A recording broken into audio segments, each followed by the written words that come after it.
High school basketball is on air. This afternoon, live from Greeley, Colorado and Northridge High, it's the Round Ball Invitational Tournament as Cheyenne Central, both boys and girls, participate. High school hoops on 1480 KRAE is being brought to you by our fine sports sponsors. Now let's send it out to Northridge High in Greeley, Colorado for basketball action ×2 as the Lady Indians match up with the Loveland Lady Indians, and the Cheyenne Central Indian boys will follow at 4:30 as they match up with the Loveland Indians. Indians and Indians back-to-back right here on 1480 KRAE Cheyenne. Northridge High School, Larry Proietti, Nick Proietti, we're back at it. It's high school hoops this time, Central and Loveland ×2. And we have the Lady Indians and the Lady Indians. We have the Central Lady Indians and the Loveland Lady Indians getting ready to do battle here in about 16 minutes. We got head coach Glenn Kirkbride standing by. We're going to do a live shot with him. So real quick, we're going to take a 60-second timeout. We'll come back and we'll talk with the Central Indians Lady head coach right after this on 1480 KRAE.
Again, Northridge High School, it is the Round Ball Invitational. Glenn Kirkbride, my special guest, the Lady Indians head coach of Cheyenne Central. Yep. And let's talk about your first action. You go 2-1 in tournament play. Matter of fact, your last game, very convincing win where your ladies put a lot of biscuits in the basket. Yep. I guess the litmus test, did you see what you needed to see during that weekend tournament? Yeah, we did. I mean, anytime you're on the floor playing somebody that isn't us, we're learning something about our kids. And so I don't know if it was good or bad, maybe a little bit of both. But it was real good to be there and be playing. We learned quite a bit about what it's going to take for us to get going and what the other side of the state does and all of it. All right, up and down. Let's go. What were you displeased with? Yeah, I'll tell you, that second day we played Rock Springs, and give them credit. They did really, really well. They've got a phenomenal basketball player in Brenly, but we just weren't there. We weren't motivated. We weren't active. We weren't doing what we do. On the other side of it, then that next day with Green River, I really challenged them and said, we kind of need to figure out who we're going to be. I mean, we really do. And so you decide what you want to do. How are you going to handle this adversity? How are you going to bounce back from what happened? And they showed it pretty convincingly that we can do it.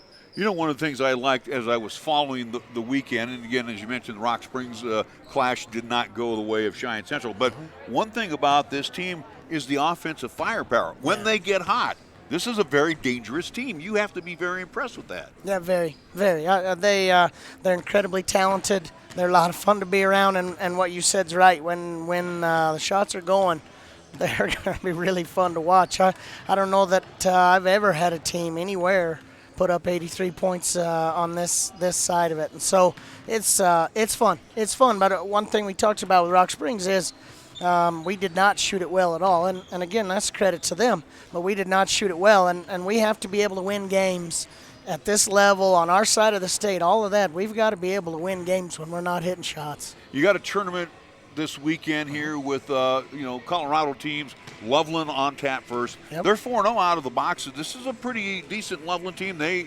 stood up 9 players. They got a little bit of height. They're small in some areas, but they match up on paper very well with you. Yeah, they really do. And we played them last year, same tournament in the championship game, and it was a heck of a game. They graduated a player, but got a couple other big ones back, and so it should be a really good game. I'm excited to get back at it. You know, in addition to winning the tournament, that's obviously the main goal, but the secondary goal, Coach, what are you looking for during this 3-day tournament? Yeah, you know, again, how we're going to respond to whatever happens to us. That's a big thing for us all year here, because I talk to them a lot about peaks and valleys and the goods and bads things that are going to happen, and how you react to them is a real testament to your character and your ability to play this game and be successful. And so, yeah, the wins would be great and fun. More than that, we need to keep improving. We need to really figure out how to react to things. And final thought, you know, looking at the cast of characters in this tournament, and, you know, again, I'm not dismissing Cheyenne East or Cheyenne South or Laramie, but I look at this cast of characters, kind of reminds me a little bit of our northern foes, the Sheridans, the Gillettes, and the Thunder Basin. So, you know, it's going to be some, I would think, especially with Colorado basketball, going to be a little bit of pushing and shoving and hard-nosed hoops. Correct. It's physical. It always is when we're down here. That's, again, we're close, and so that's nice. But at the same time, we like to play these physical ones early to kind of get you tested and get you going for the season. So, yeah, we love these and love that they're physical. All right, Coach, we'll catch you after the ball game, awesome. And good luck to you. Thank Glenn you. Kirkbride joining us on the pregame show. We'll take a quick 60-second timeout. We're back with more after this here on 1480 KRAE. College has been something that's always been on the back of my mind.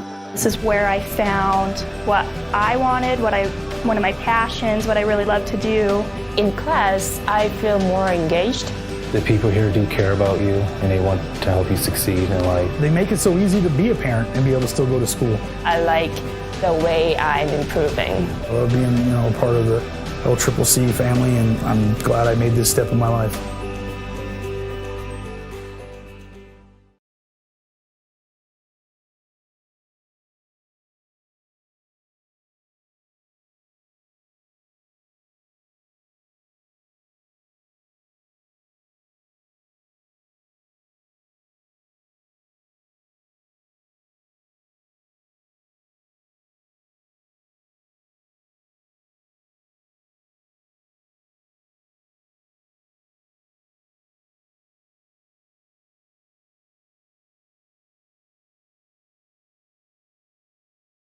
Have the ladies on deck, and we will follow up with the guys contest. Looking forward to that. We will have Tag Lane join us at halftime of this contest. He will do our pregame show at halftime. But real quick, we want to thank all our fine sponsors for allowing us to be here hopefully all weekend long. Arrow Moving and Storage, B&B Appliance and TV, Baskin Robbins, the LCCC Flight Crew, Kuzma Success Realty, the Bread Basket Bakery, Burns Insurance Company, Capital Lumber Company, Charles Schwab, Shine Auto Repair and Service, Chick-fil-A, Fat Boys Tire and Auto, First Education Federal Credit Union, Foot of the Rockies, Holiday Motors, High West Energy, Joette Produce, Key of Cheyenne, Laramie County Community College, Cheyenne Regional Medical Center, Injury Prevention Program, and First True Bank. Nick Proietti is back with us after having the weekend off, and you're more, and you and Chris are more in tune to the high schools. I know you do a lot with me with the LCCC, but again, all our games and coverages that we had last year, and this is the team, Cheyenne Central Lady Indians, Nick. This is the team you have to watch out for. They've got size. They've got shooters. Yeah, without a doubt. Again, you look at the at least southeast quadrant of Class 4A. They're in the state of Wyoming. Central is definitely a team that's well respected, a team that's expected to do a lot this season. Again, the other teams that you do have to look out for is, again, Cheyenne East, Cheyenne South as well, too, with head coach Chad DeBryan. It is a situation that, for Cheyenne Central, again, as we talked with Coach Kirkbride, at least previewing the season, they expect nothing less of making it to the state tournament, and if not winning the state championship. But again, you got a lot of returners and a lot of at least starting players tonight that have seen a lot of minutes from last season. Again, a year older, year wiser, that are at least all set on that one goal of bringing back a state championship to the Lady, at least for the Lady Indians to Cheyenne Central. And we also want to thank MHP LLP, Lennox Auto Body, Little Philly, Mary's Mountain Cookies, Medicap Pharmacy, Meridian Trust, FCU, Merritt Plumbing and Heating, Page and Zach Lane at #1 Properties, Pepsi of Cheyenne with our Pepsi scoreboard. We have Pete's Builders, Platte Valley Bank, Taco Jaws, the Gill Window Company, Wyoming Department of Transportation, and Cheyenne Urological PC. interesting setup where they have us here for the double dip. And again, I haven't been on the floor near the bench in a long time. Yeah. It's not Lamar. Yeah, it's not Trinidad, it's not Lamar, but it's Northridge High School here in at least Greeley, Colorado, where we're tucked away kind of here in the corner near at least again near the baseline. So we'll be interested to see of diving players, so to speak, or again both teams have seen us clearly here. So we'll see what happens, how that affects kind of some of the play. But at least on the visual side, yes, we don't have that angle. We're at least court side, so to speak, on the visual side. Well, and one thing too, we're going to have great reaction time because you know during these two games, Nick, that there's going to be a basketball headed towards our camera way. Yeah. And again, folks, we are live streaming Periscope via Twitter and, of course, on YouTube. Radio side, 1480 KRAE, 101.1 FM, and 1480KRAE.com. Well, we have yet to see, both teams now have been on the floor, but Loveland has been out for quite a long time getting used to the gym. Cheyenne Central showed up here about 2:35, so they're getting their last-minute instructions from head coach Glenn Kirkbride. But I don't know. I looked up as much as I could on Loveland today, and again, they're 4-0. They've got size, and they also what they do with that size, they really like to work it down in the perimeter. Yeah, inside. Yeah, without a doubt. And we'll see what the answer is going to be for Coach Kirkbride on this situation. Again, as he mentioned last year, they saw this exact same team. Again, similar makeup. They only lost one senior where, they saw him in the championship, at least contest of this same round ball invitational happening here in Greeley. So they know what to expect. They know what they need to do to get it done and win at least today's contest, against Loveland. And, again, right now, as it is a opportunity for at least Cheyenne Central, if they win, they move on, play part of that championship bracket. But if they lose, though, at least the tournament doesn't end for them, so to speak. They will move to the losers bracket where they'll have at least contests happening at least tomorrow as well. So either way, though, Cheyenne Central Lady Indians and both the Indians will be playing another day a part of this invitational tournament. Day one for us here at Northridge. Tomorrow we will be at Greeley West, right? If that would be the case, with the winners. I do believe so. On the winners brackets. And I guess if you lose, you go to Greeley Central. So all three of the Greeley schools in operation for this tournament. There's a lot of teams here, and we're looking forward to hopefully stay on the winning track. As I have the infographic up here on the girls' side of things, again, Cheyenne Central, if they move on, they will play tomorrow at 3 o'clock at Greeley Central. The winner of Northridge or Fruita Monument is what they would be awaiting. If they lose to Loveland today, they would play at 6 o'clock tomorrow at Greeley West. And again, the loser of that contest between Northridge or Fruita Monument. So that's kind of the scenario for on the girls' side of things for Cheyenne Central today. Well, they've added a little more time on the clock. Again, we're still waiting on the Cheyenne Central Lady Indians to attack the floor, but the good news is they gave them an extra couple minutes on the clock. And now the Lady Indians are on the floor. That would be the Cheyenne Central Lady Indians because the Loveland Lady Indians have been on the floor. Like two teams that both are red, black, and white, both Lady Indians, so it's going to be a fun one. At least for Cheyenne Central, they are the away team. Again, it is neutral site, but they are the away team. Loveland will be the home team wearing the white. So as we're looking right now, Central's wearing at least the red. So it's going to be very interesting to call this. How do I do this? So let's get it out in the forefront. The Lady Indians of Lady Indians and Loveland. Yeah, simple enough. They're going to be called Loveland, and Central will be the we'll say the Central Lady Indians. But watch your dad here. I'm old. I'm going to screw it up. I'm going to say the Loveland Lady Indians at least 125 times. All right, we're going to take a timeout. We got the starting lineups, and we'll come back after this right here on 1480 KRAE. If you're looking for fun and style, then the new 2019 Kia Optima has what you need. And here at Kia of Cheyenne, we can help you own one. I'm AJ Miller, and the 2019 Kia Optima will reward your daily drive with comfort, performance, and advanced engineering. Kia Optima technology, your phone allows access to remote lock or unlock, climate control, 24-hour roadside assistance, and much more. Come in, call 775-0123, or go to KiaofCheyenne.com. We'll make it easy.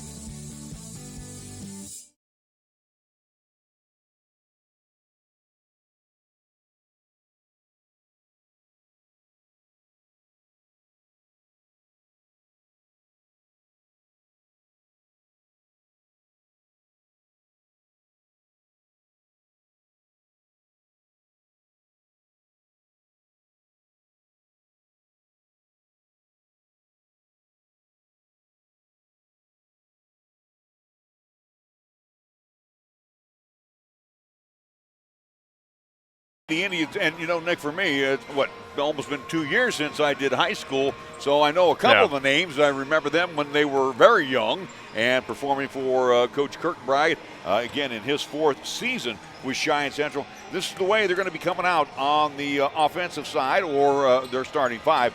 They will line up with Bailey Delbridge. She's a 5'9" junior. She will be in the backcourt along with Ellie Fernio. She's a 5'9" senior. In the middle will be Jayla Jones. She's a 6'2" senior.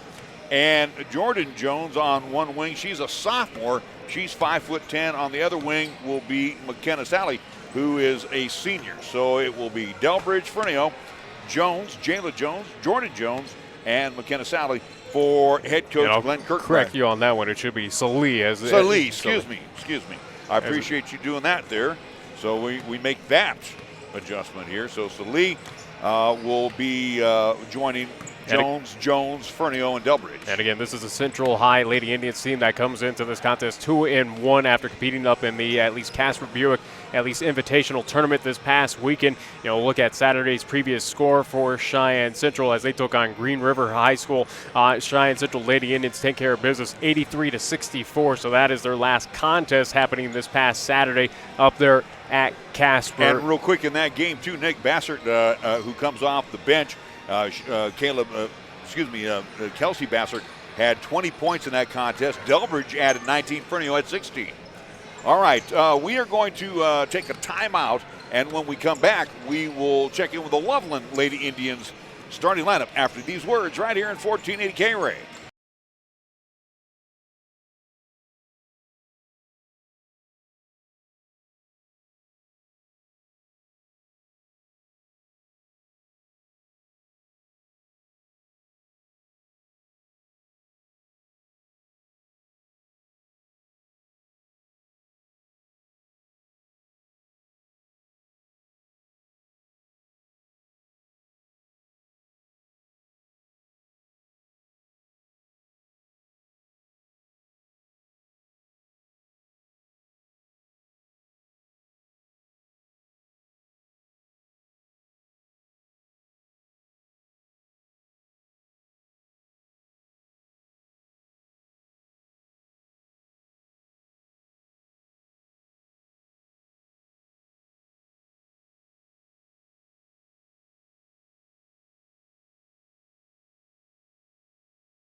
Back at Northridge High School in Greeley, Colorado, Larry Proietti, Nick Proietti, as we get ready for game 1 of our doubleheader. High school hoops has returned officially to 1480 KRAE. Let's introduce you to the Loveland Lady Indians lineup. Hey, they're 4-0 on the season, so we can't sell this team short.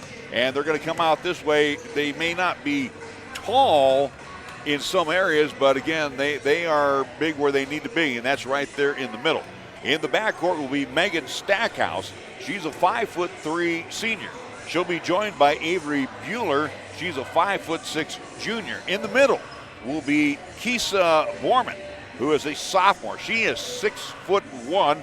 On one wing will be Livia McQuaid. She is a 5'11" sophomore. On the other wing will be Lucero Gomez Andezola. That's how you say it, Andezola. And the head coach of the Loveland Lady Indians at 4-0 right now is Chris Michael. He's assisted by A.J. Clark. Or at least we would hope so. That is the head coach of Loveland. As you pointed out, I do believe on the boys' side of things, it still has at least Mike Jackson as the head coach for at least Cheyenne Central on the boys. Guys, yeah. Yeah, where, again, we clearly know it is tag lane. So how up-to-date are these? At least, again, the rosters we know, but at least the coaching staffs, hopefully at least Loveland did the research or at least took care of that. So, again, we will assume that it is head coach Chris Michael. And it's interesting, too, because if you look here, and we're about a minute away before they go through the introductions, but the Loveland Lady Indians only have 9 suited up for this contest. So, again, they don't have a very deep bench, so to speak. So it'll be interesting of note to see how the Lady Indians of Cheyenne Central will be able to hopefully run and wear down the Loveland Lady Indians. We're going to take a 60-second timeout. We'll be back with the opening tap after these words here on 1480 KRAE.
Central Lady Indians are being introduced right now as they are in their travel red uniforms, white numerals and the black outline with the Central across the front.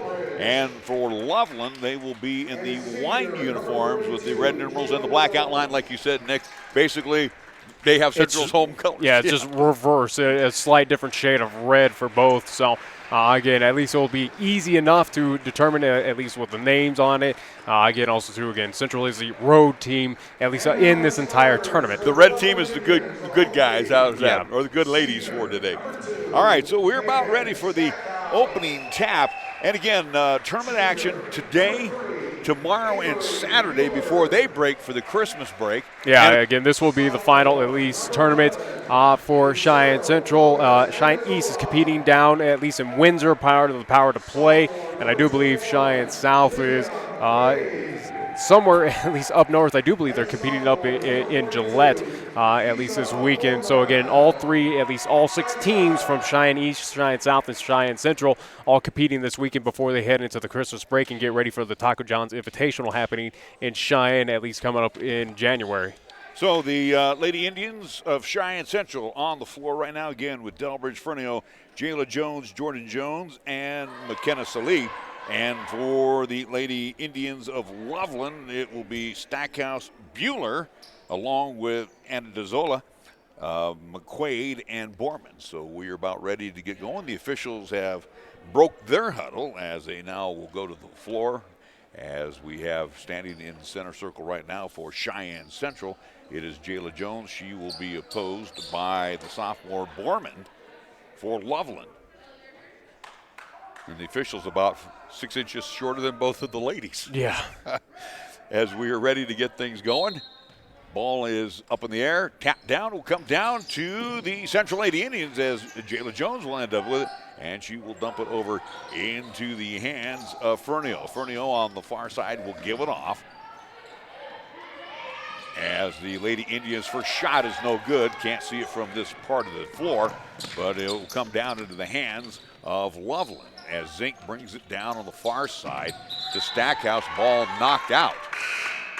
I do want to mention, at least where we've been accustomed to LCCC and JUCO basketball here on 1480 KRAE here in the high school ranks, as this is our first high school contest. 8-minute quarters, 4 quarters, again, for both girls and boys basketball. How about the Twin Towers? Skylar Michael is checked in for Loveland. She's 6'2" and a sophomore. Stackhouse on the near side. Now they'll go down low to Borman. Borman's shot is no good. Battle for the board. Ends up in the hands of Borman. They'll try to run it inside, and then we're going to have our first whistle, a bump foul, as Bueller was in the lane, and we'll see who it was ticketed against. Either way, the foul will be called against Cheyenne Central. They're first here today. Well, it's not even listed on the board, so we're going to have some problems here. Long-range jump shot by Borman. Goes in and out. Jayla Jones clears it away for Cheyenne Central as she pushes it up quickly for Cheyenne Central. As she will give it off underneath. No good by Jayla Jones. And again, they have listed up the foul, but there is no player 35. Yes, it is. Well, yeah.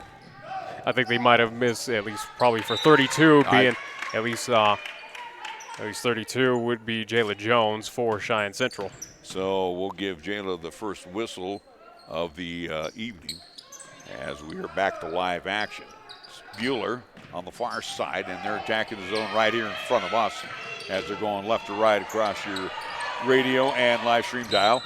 And then we're going to have another bump foul, a push, and this will be whistled against the Central Lady Indians. I think that might be called against Jordan Jones, as we're going to have a timeout called here.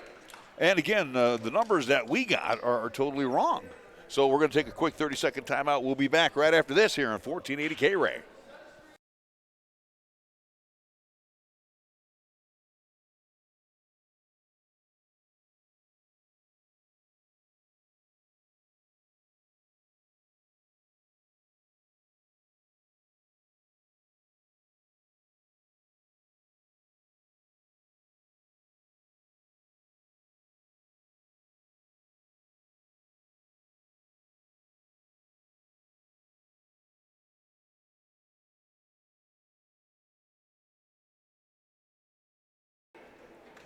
And welcome back as we are returning to live action.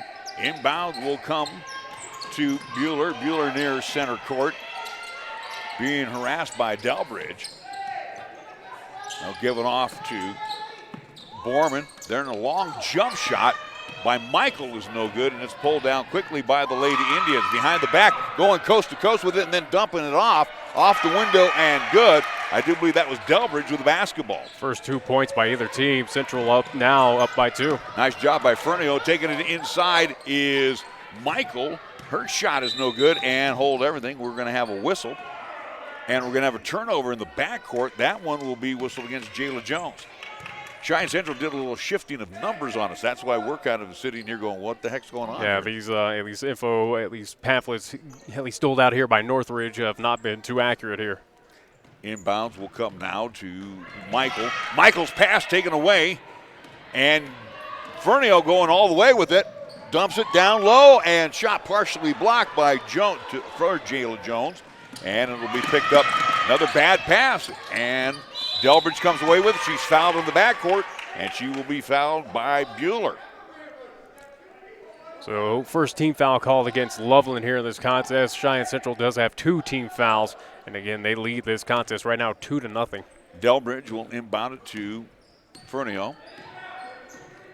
As Fernio with the left-hand dribble.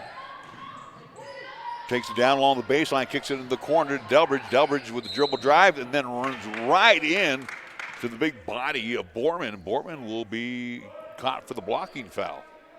It'll be her first foul. Team second called against Loveland. So for the Cheyenne Central Lady Indians, they lead 2-0 early on. 5:45 on the Pepsi scoreboard. Inbounds will come to Delbridge. Delbridge now will give it off to Jordan Jones. Back to Delbridge. Now to Jones. They try to get it down low to Jayla Jones, in and out of her hands, and it will be out to the Loveland Lady Indians. Backcourt pressure applied by Central, and Borman gets the basketball down low. Bueller's shot will be short. Coming down with the rebound and putting it back in will be Michael. Nobody boxing out on Michael as she had the easy bucket. 2-2 our score. Yeah, first points for Loveland here in this contest. Pull-up jump shot from the baseline by Salee is good, and the Lady Indians now on top. And we're going to have a timeout called again, at least for Loveland here. 5:11 to go here in quarter number 1. Central 4, Loveland 2. Back after this 30-second timeout on 1480 KRAE.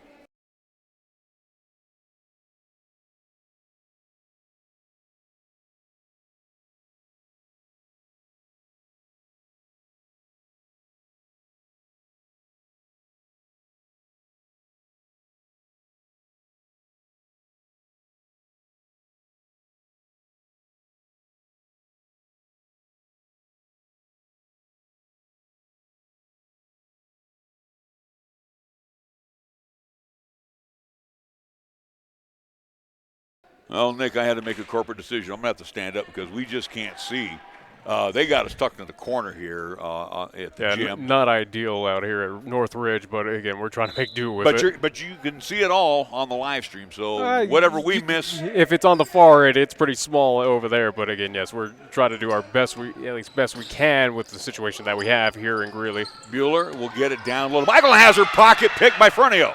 Fernio will push it up quickly to Salih. Salih throws it off the glass, and I think they drew another foul. And let's see who it will be on. They're going to call it on, looks like McQuaid. So McQuaid will pick up the foul for Loveland. Yeah, she'll pick up her first foul. It'll be team's third call against Loveland here. Shooting time for Central. So Salih will be at the line shooting a pair for the Lady Indians. First shot of the way is good. Central increases their lead now to 5-2. Yes, it's been a defensive battle here in this first quarter between these two teams. Second shot of the way. As she eyes it, fires it, and gets. Central 6, Loveland 2, backcourt pressure and knocked away by Fernio. Check that, a substitution for the Central Lady Indians. Full court press right now by the Lady Indians. Backcourt pressure. Stackhouse pushes it up, down low. They go to Michael. Her shot rejected, no. It'll be Fernio with the foul. That'll be team's third foul called against Cheyenne Central here. For Fernio, it should be her first. So for the Lady Indians, Ellie Fernio picking up the foul. It will send to the line Michael. She'll be shooting 2. She has their 2 points. First shot is good. Substitution coming in for Loveland will be, looks like Andazola back on the floor as she will check in for Bueller. Second shot coming up, and that one also is all net. And yet another substitution looks like for Loveland. It'll be Brooke Overmiller. She's a senior, 5'6" for Loveland. Again, backcourt pressure slapped on. Fernio with the basketball. Nice move, gets it over to Jones, and then a bad pass by Jordan Jones, knocked away, but Central will retain the possession. And again, also too, want to remind folks here in the high school ranks, there is no shot clock to worry about, as we have talked about many a time with LCCC basketball. Kelsey Bassett has checked in. She has the basketball right now, gives it off to Fernio on the angle on the far side, takes it inside, pull-up jump shot, draws another foul. This one might be either on McQuaid or Stackhouse. We'll wait that. It'll be the 14th foul called against Loveland here in this quarter, and it looks like that's going to be called against McQuaid. And I do believe for McQuaid that should be her second, and it will be. Yeah, the 5'11" McQuaid picking up her second foul, and Ellie Fernio at the line looking for 2 free throws. First shot, boy, used all of the cylinder and is good. So McQuaid will have to step on out. That ball literally hit every single part of the rim and finally fell through. Hannah Zink will check in. She is a freshman, 5'7" freshman. Looks like Salih will come on out. She will be replaced by Jayla Jones, who's checked back in also for Cheyenne Central. Fernio's second shot is no good, and it's cleared away by Hannah Zink. Quickly down court with 4:22 left to go in the period. Stackhouse on the far side. Finds Overmiller outside the arc, now on top. Borman to Andazola. Now to Zink. Zink being harassed by Fernio. Takes it in the lane. And then hold everything. We're going to have a block down low by the Lady Indians. And it looks like it's going to be on 41. Actually, they called it on number 4. Let me show me a number 4 on there. It's 41, Nick. Oh, that's what they have listed on the board is number 4. So either way, 14th foul called against Cheyenne Central. Borman's shot is no good. Cleared away by Fernio. She'll push it up quickly. Down low, they get it to Bassert. Back to Fernio. And, she took herself just a little too much under the cylinder. Misses the shot. Zink will come away with it. And we'll give it off to Stackhouse. Stackhouse sets up the offense on the far side. Overmiller. Overmiller now to Borman. Borman in between the rings, far side to Zink. Zink for Loveland to Andazola. She'll hit the wing on the far side. That is Zink. Wanted to get aside. Ball knocked away, taken away by Fernio. She'll pass it up quickly to Bassert. Bassert off the window will draw the foul. Nice job by Kelsey. And for Loveland. Yeah, 15th foul call against Loveland. Looks like that's going to be called against Anandozola. Yeah, she will pick up the personal foul. And for her, it will be her first. Bassert will be at the line shooting 2. As again, at least that foul for Cheyenne Central was called against player number 41, but at least on our roster sheet, we do not have a 41. Yeah, Coach Kirkbride obviously has some different numbers than the ones that are in the program. Second shot, that one is good. So the Lady Indians increased their lead 8-4 with 3:18 to go. Zink, again attacking the zone, and she crossed over the center line without realizing it. So went over and back call, and Cheyenne Central will get the ball with Bassert triggered into Fernio. 3:09 remaining here in this first quarter. Cheyenne Central up by 4. Fernio dishes it over on the angle, kicks it out to Bassert for a long-range 3. That won't go. The ball picked up as it was tracked down by Michael, and they'll give it off to Zink. Back to Bueller's check back in. Bueller has the ball knocked away. I'm speculating that might be Caleb Bush for Cheyenne Central, that number 41. I'm speculating, but I don't want to assume, so we'll get that for sure. Again, Bueller on the high block, they get it over to Michael. Michael now to Stackhouse. Stackhouse will back it out near center court. 2:30 left on the Pepsi scoreboard. Stackhouse goes to the left side, has the ball knocked away by Ellie Fernio. Fernio has just been a thorn so far against Loveland. Again, Cheyenne Central proving that they are very good on defense this season. We saw that in the first 3 contests that they've had so far here in 2019-2020. Zink will get into Michael, back to Zink on the far side. Now to Stackhouse. Stackhouse will reload the offense as she's near center court. They'll get it inside to Borman. Borman pulls up for a short jump shot. That won't go. Michael's shot is rejected. However, it will be Jordan Jones with the foul. So for Jones, that'll be at least her first foul. Team's 5th called against Cheyenne Central. So both teams right now in the bonus. First shot by Michael is good, as she has been perfect to this point. And that's the first point for Loveland in quite some time here in this first quarter. About 3 or so minutes have elapsed since they've had at least points up on the board. Second shot on the way, and she is 4 of 4 for the free throw line. She's got a half dozen. Even with that scoring job by Loveland, they're only down by 2 here. Guess what? She has all their points. 8-6-hour score. Jones and the bad pass, however, saved by Bassert in the corner.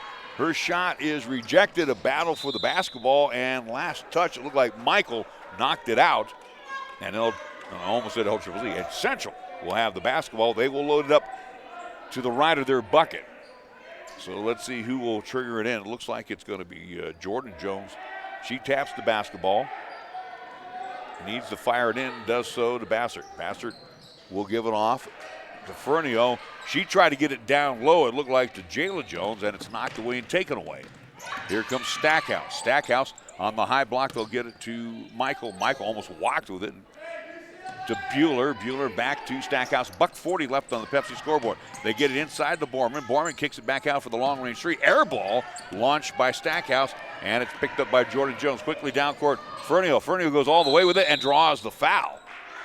And this one will be on Borman. If that's Borman, that would be 2, right? Yeah, it's going to be called against Borman, and I do believe that will be her second foul. So here's where numbers may come into play. Again, they've only got 9 suited up. Well, both teams have 9 suited up for both, at least Cheyenne Central and Loveland. So, yes, at least as we're talking, Borman does have 2 fouls, and that'll prompt in the substitution. And that will be KRAE Bakovic.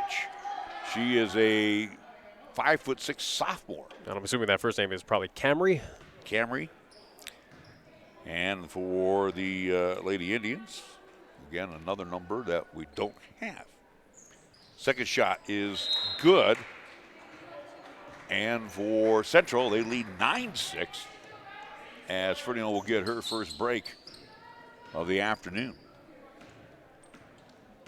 Loveland attacking the zone to our right. Well, we're actually on the right side of the building. Bad pass taken away by Jayla Jones. Jones down court, trying to force the issue. It is picked up by Bassert in the corner on the far side. Back to Jones. Now they'll get it over to Delbridge, who's checked back in. Delbridge fires it over. Again, we don't want to speculate on names. Back to Delbridge, now to Bassert. Delbridge again on the far side, down low, they will get it. And they'll kick it out. Bassert lock and load for three, bang! So Central finally connecting on a three after a few made attempts.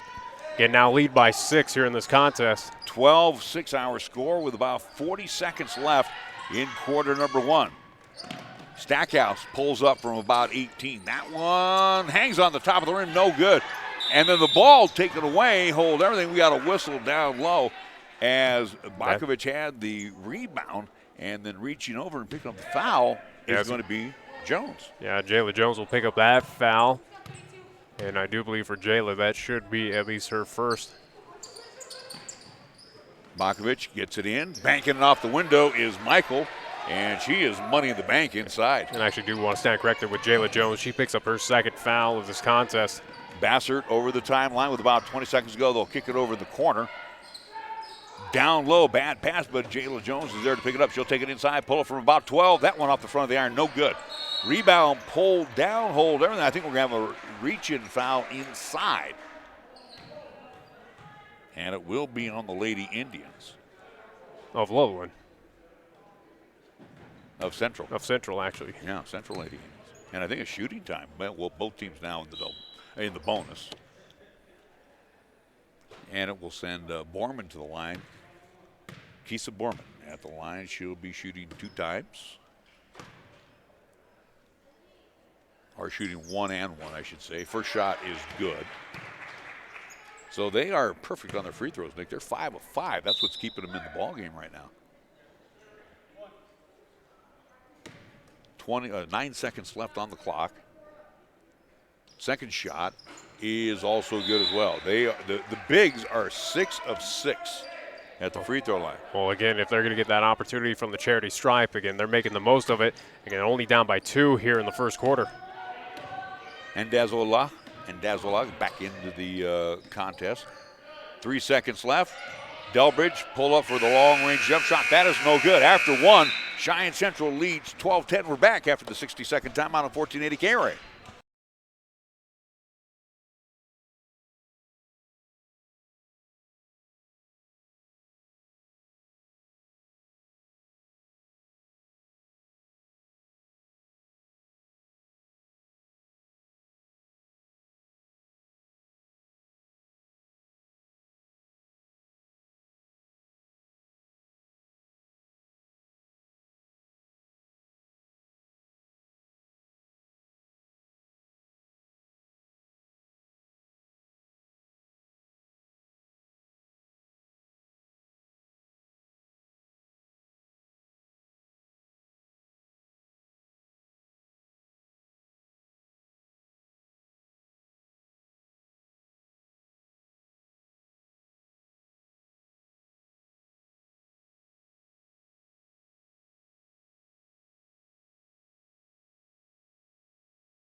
Welcome back. Well, we got our numbers kind of straightened out there a little bit. We want to recognize that Kyla Bush was in for the Lady Indians of Cheyenne Central. Also, Kenzie Bolts, she's a senior.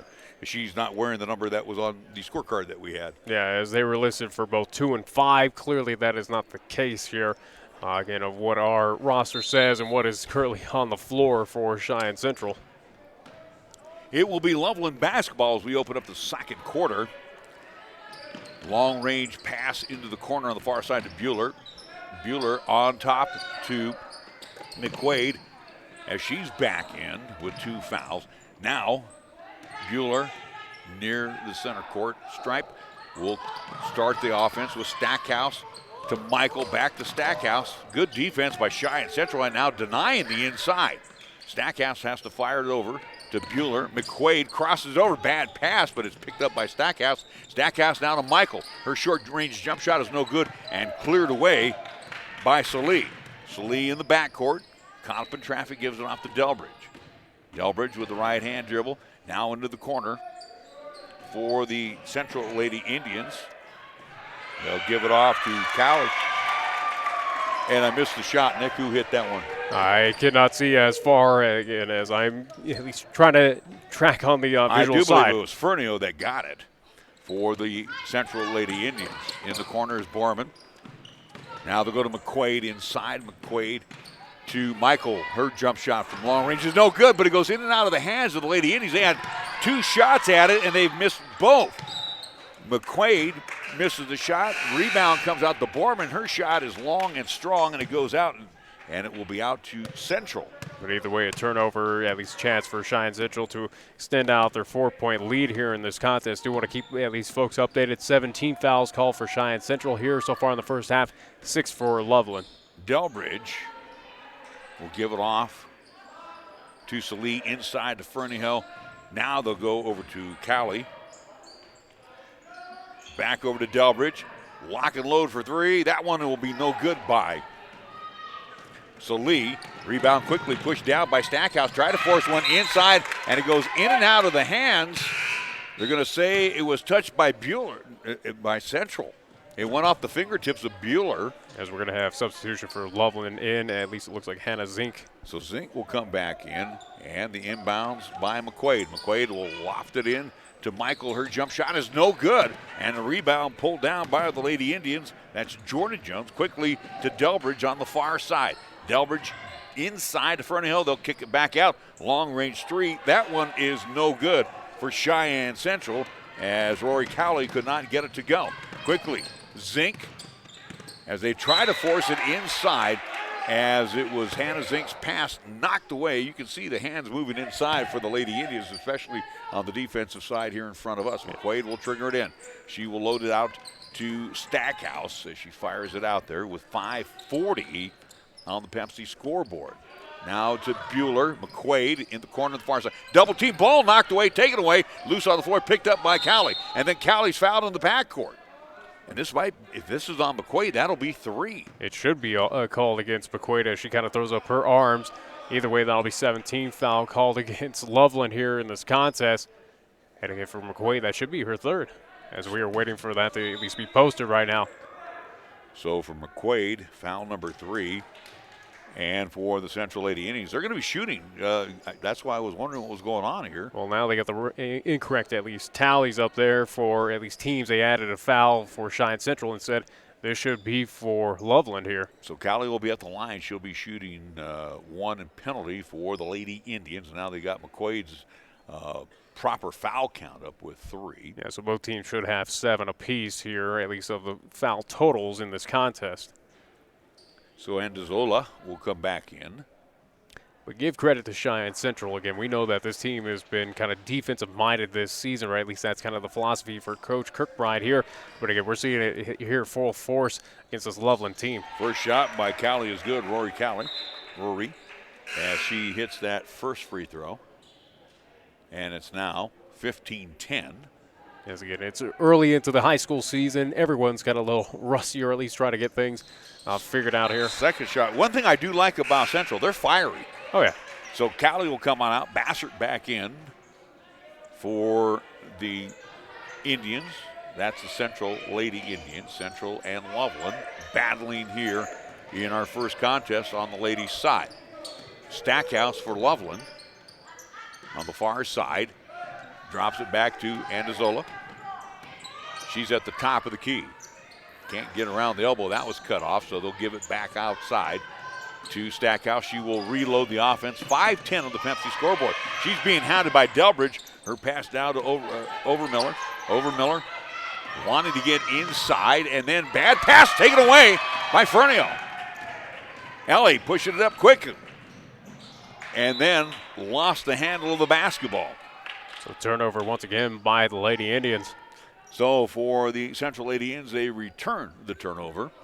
And for Cheyenne Central, they lead by a half dozen at 16-10. Stackhouse will walk it up. As Loveland has been stuck at that 10 spot for quite some time here in this contest. They get it on the high block to Borman, hands it over to Stackhouse, who just throws one up but drew the foul, and she'll draw the foul on Bassett. Maybe 18th foul called against Cheyenne Central here. And for Bassett, that should be her first.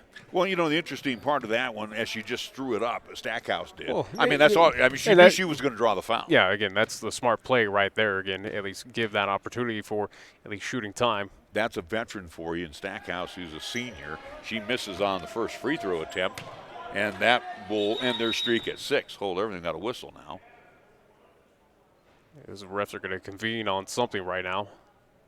You know, the good news is if we get a little closer, we can hear what they're saying. I mean, yeah, we're that close to them. As they're discussing if it should be 1-1, which it should be. It's not at least. Well, I thought she was in the act of shooting, but they're going to say it was prior to the shot. So, again, as that's what, and they'll give Central the basketball back. All right. That works for me. It looked like at least the foul was called in the act of shooting, but refs convened and said, no, it's just only going to be a 1-1. Delbridge to Jayla Jones. Her pass is knocked away. Jones's pass, but picked up by Delbridge. Now to Bassett. Back to Delbridge. Jayla Jones inside. They get it to Jordan Jones. Bassett now to Delbridge, who's tripped up, and her pass is saved by Bassett on the far side. And then a bad pass by Bassett, knocked away by Borman. She couldn't come away with it. Bassett will pick it up quickly. Another bad pass by Bassett.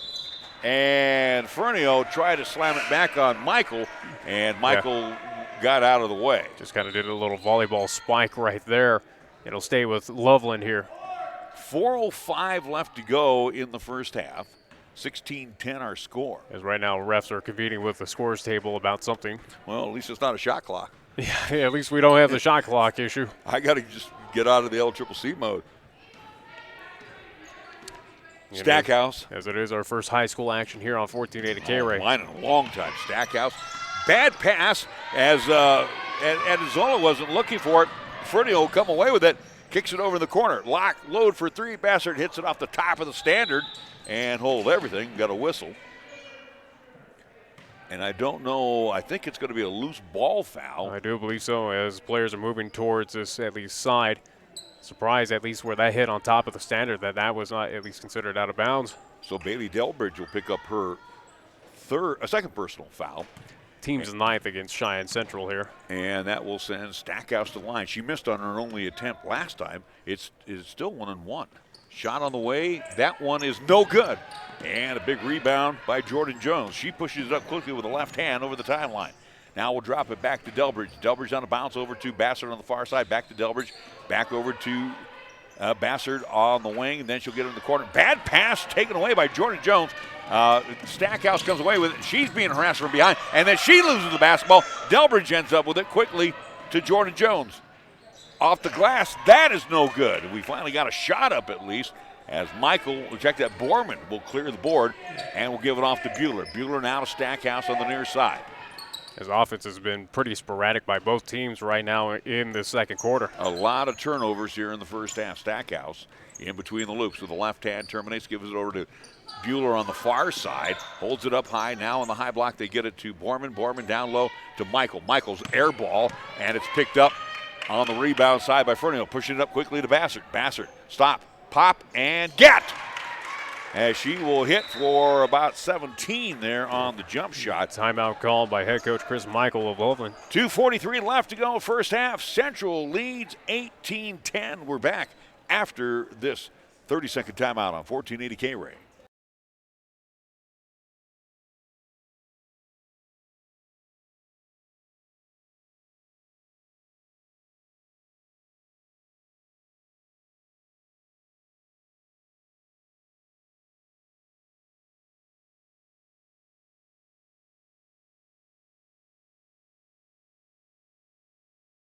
Along with Nick Proietti as we are here And we are definitely on the floor. We are at at least Northridge High. in front of the action right now. We got the courtside seats, and again, for the visual side, again, do apologize for at least that far in, at least shot. Again, we are at least the direct opposite of it, so it looks like they're going to be very tiny on your at least TV or at least cell phone. So other than that, though, again, here we stand at 18-10. That was not a three-point shot as we thought it was made by Cheyenne Central. Instead, it's now 18-10 for the Lady Indians. That was the first points in quite some time for themselves, as, again, both teams have been pretty sloppy here in the second quarter. Well, it was 12-8 after the first period. Central with a 6-2 advantage here in quarter number 2, so not a lot of scoring. And, again, Loveland has been without at least points on the board for about 5 or 6 minutes. Their bigs are not getting it done. Bueller on the far side tries to get inside, and the ball taken away again by Ellie Fernio. Fernio, coast to coast off the glass, and good. How about a 10-point advantage now for the Lady Indians, who lead 20-10 with 2:15 left on the Pepsi scoreboard. Stackhouse over the timeline. She walks it over, trying to set up the offense. She's being guarded by Bassard. By the way, Lady Indian Central in a man-to-man defense. Another bad pass, but Stackhouse is there to pick it up and misses the long-range three. It's cleared away by Delbridge.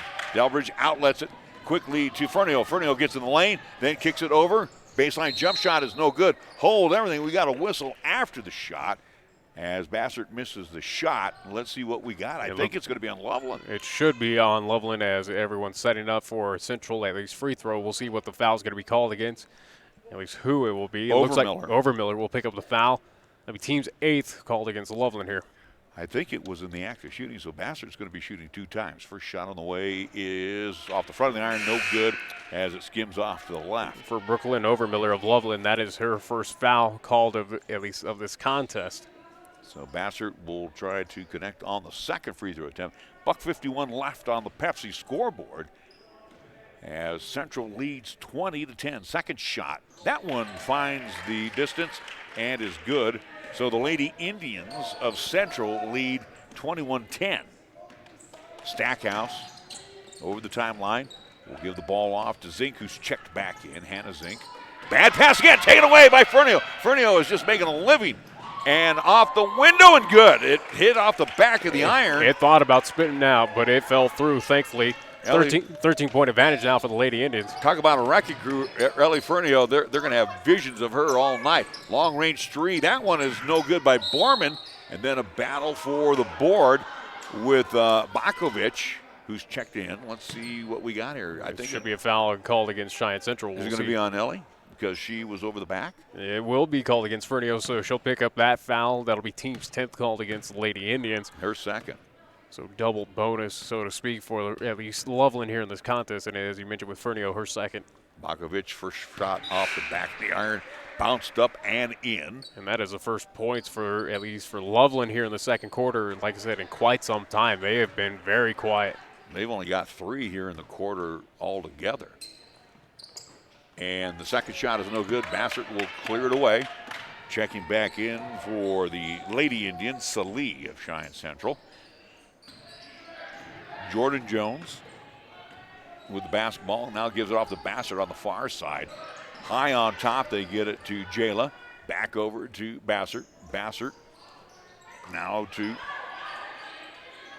I want to say Salee. Bassert, Delbridge on the wing on the far side. Bassert, Salee in the corner. Here's a long-range three. That will not go by Jayla Jones and cleared away by Stackhouse. Stackhouse pushes it up with 45 seconds to go. High off the window, no good. Over the back was Michael, but Jayla Jones comes away with it quickly to Salee. Salee crosses it over to Jordan Jones. Jordan Jones to Delbridge along the baseline, hold everything, and we're going to have a whistle. Jordan, check that, Delbridge stepped on the baseline. So turnover for Cheyenne Central. Again, both teams have been playing very sloppy here in the second quarter. 30 seconds left as the Central Lady Indians lead 23-11.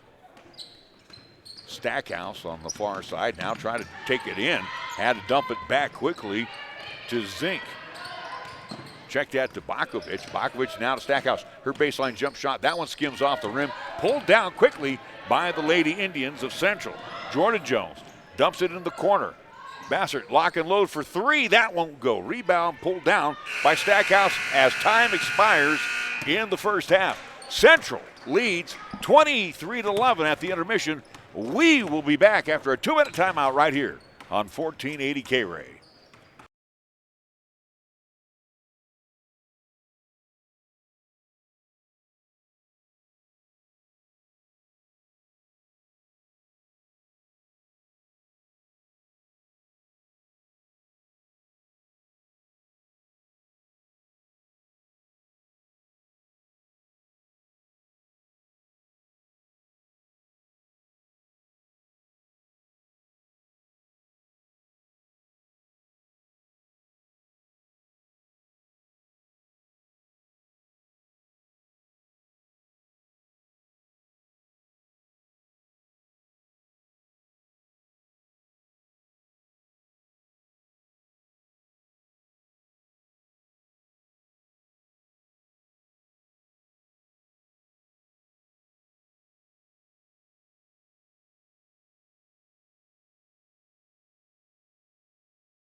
A short halftime as they'll move these games along, which is okay by us.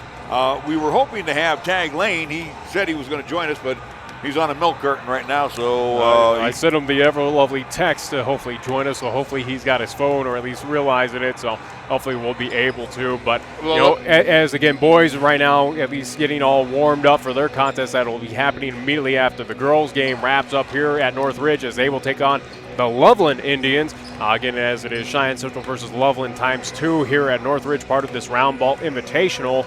But at least as we focus back on to the girls' side of things with Cheyenne Central Lady Indians and Loveland the Lady Indians, it's a first half that was not pretty for both teams. Cheyenne Central, though, at least for the Lady Indians, they took advantage of those offensive possessions, or at least they found, the defense turned those turnovers, especially some of those steals, into some big-time points. And again, right now have the 12-point advantage over Loveland here. Well, Chris Michael is going to have to find a way to stop Ellie Fernio, because she is like reading, like we've said this before. Yeah. She's like that safety reading the cornerback's eyes, and she's been picking off pass after pass. She's converted too. She had a great second quarter where she put in a half dozen points. Matter of fact, for Cheyenne Central, all unofficial right now. Central with 12 in the first, 11 in quarter number 2. Ellie Fernio leads the way with 8 points. 7 points for Kelsey Bassert off the bench. 4 points for McKenna Salee. 2 points for Bailey Delbridge. And 2 for Rory Cowley, who hit those on free throws. So again, 12 and 11 for Cheyenne Central in the first half. For Loveland, they scored 8 in the first quarter, 3 in quarter number 2. 8 of those points right now have been put in by Skylar Michael. 2 points by Keisa Borman. 10 points by their bigs. Yeah. And there's nobody else that scored except for, I do believe it was Bakovic who hit 1 free throw. And you look at those 11 points, and again, you talk 10 for the bigs for Loveland on that. A majority of them came from free throws, where, again, what we saw from Loveland on the offensive side, and gave credit to the Cheyenne Central defense on the inside, especially with some of their bigs of the Jones sisters, and also, too, again, with Fernio, what they're doing. Again, rushing shots, so to speak, with Loveland. How many times do we see one-and-done opportunities, or at least, Loveland feeling the pressure, just trying to put up a prayer, and it did not fall, and at least IE goes to Central High basketball, where they go down the floor and take advantage of it, if not get some points on the board. So right now it seems like this Central High defense is kind of putting the pressure on Loveland. They're feeling it right now, and they're rushing those shots. And again, give credit to Cheyenne Central, who has a 12-point advantage. Interesting to note, too, Stackhouse missed her 2 free throw attempts, and also Bueller in the backcourt with her did not even take a shot. Yeah. Zink, I don't remember her taking a shot. We did see a shot taken by Bakovic, but again, they base all their money on their 2 bigs that are in there. Michael along with Borman. Borman with 2 fouls. McQuaid has 3. I think that is also throwing them off a little bit as well.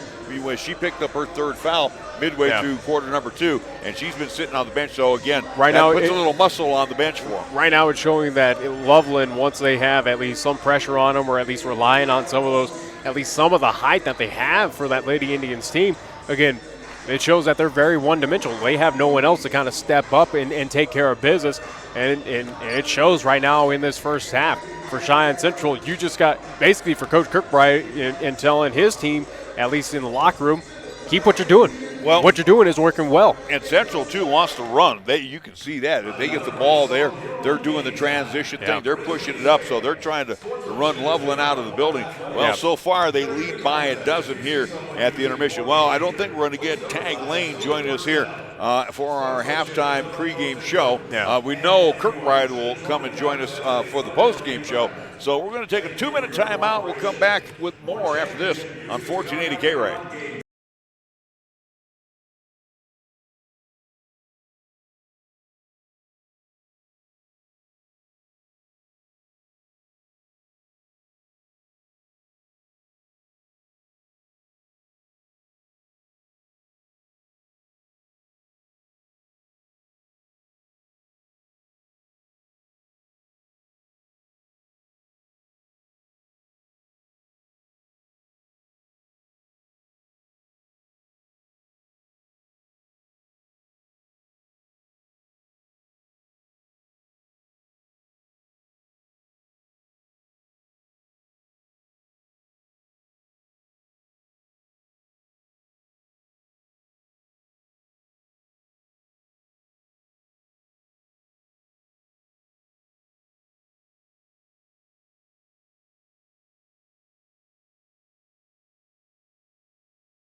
Along with Nick Proietti. Interesting, at halftime, we were watching the Cheyenne Central Indians on the floor as they were going out and getting some, workout in. Loveland, who's been here, the boys team, they didn't even show up on the floor. Well, again, Loveland was kind of short, at least late arriving. They showed up about 6 minutes at least here into the halftime. So at least Central showed up with the girls squad. So they've been here. They've gotten ready. Loveland was late arriving to this Unless they had a shoot around at Loveland. Again, I would assume so. We're talking, about a 15-minute ride from Loveland High School to here. So 15, 20 minutes with traffic. But it would probably make sense as now we see that Loveland boys team come out as they're ready for the shoot around. But unfortunately, both at least girls squads are out there taking care of both of those baskets. So again, possibly, but not to speculate, but you missed your opportunity, but you'll get another opportunity once this game wraps up and have a few minutes before at least tip-off time for that boys contest. All right, Central Lady Indians and the Loveland Lady Indians back on the floor. And Central leading at the intermission is 23-11. Let's take a quick 30-second timeout. We'll get ready for the third quarter after this here in 1480 KRAE.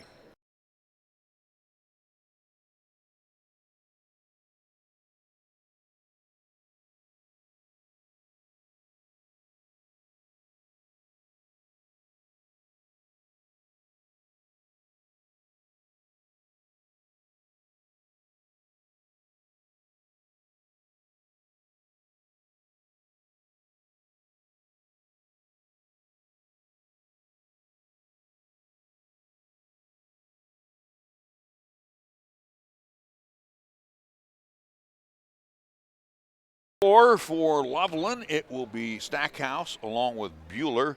It looks like McQuaid, who with her 3 fouls, back on the floor. You'll see as well as Andazola and Borman. Cheyenne Central on the defensive side as Loveland now attacking the zone to the far side. Andazola with the basketball, trying to get it inside. Down low, they can't do so. McQuaid with a dribble drive as Avery will try to get it down low. Finally, she takes a shot, and she aggressively takes it to the bucket, and good. 23-13 for Cheyenne Central. Delbridge will get it inside to Jones. Almost walked with it, gives it off to Fernio. A little short jump shot right here in front of us, and Fernio hits. As now offenses for both teams starting to feel it here. Again, as we mentioned, Loveland getting that first 2 points here of this third quarter. Again, they at least mustered up only 3 points in that entire second. So for the Lady Indians of Central, Salee along with Fernio, the Joneses on the floor along with Delbridge. Stackhouse now with the basketball on top. We'll give it off over to McQuaid. McQuaid again staying outside the arc now to Borman. Borman holds it up high. Avery down low. They try to work it to Stackhouse, and she'll be fouled from behind. That was a nice job. Fernio was just a step behind, but got a piece of the basketball and a piece of Stackhouse. So that'll be the first team foul called against Cheyenne Central here of this second half. And as you mentioned, at least with Fernio picking up that foul. At the line will be Stackhouse to shoot 2 free throws. She missed on her only 2 attempts back in the first half. And again, as they have the incorrect, at least, foul total up here. Yeah. Or the number wrong. Now they do, at least for Fernio. Again, that would be her first foul. Actually, I got her down for 3, Nick. Second free throw is no good by Stackhouse, and it's tracked down by Delbridge as they attack the zone to right in front of us here as we're on the right-hand side of the bucket. Delbridge, a no-look pass as they get it to Kenzie Bolts. Bolts down low. They'll go to Jones. That would be Jayla Jones. Now to Salee. Her jump shot is no good, and Andazola will come away with it quickly, gives it off to Stackhouse. Stackhouse trying to get inside, loses the handle, but it'll be picked up by the Loveland squad. McQuaid now will give it out to Bueller. Bueller will back it out, reload the offense. 6:15 left here in quarter number 3. As they do have the correct at least foul total for Fernio with 3. And they'll get it down low to Stackhouse, and easy money off the window. And how about a little run here by the Lady Indians? It's a 5-2 run here in quarter number 3. That being the Loveland Lady Indians. As Loveland, Delbridge's pass is taken away by Borman. Borman reacting to the pass and steals it. Stackhouse now to Bueller. Bueller on the far side. Now we'll circle around between the loops, give it off to Andazola, loses it off her shoe. Hold everything. You're kidding me. That will bring up Glenn Kirkbride. It would bring me up as well, too. I mean, that was not even a foul by Salee. Well, they're going to call it a foul on Salee, and that's going to prompt at least Coach Kirkbride to call a timeout. So Salee picking up her first personal foul. We got a timeout. 5:39 on the Pepsi scoreboard. It's Central 25, Loveland 16. Back after this 30-second timeout on 1480 KRAE.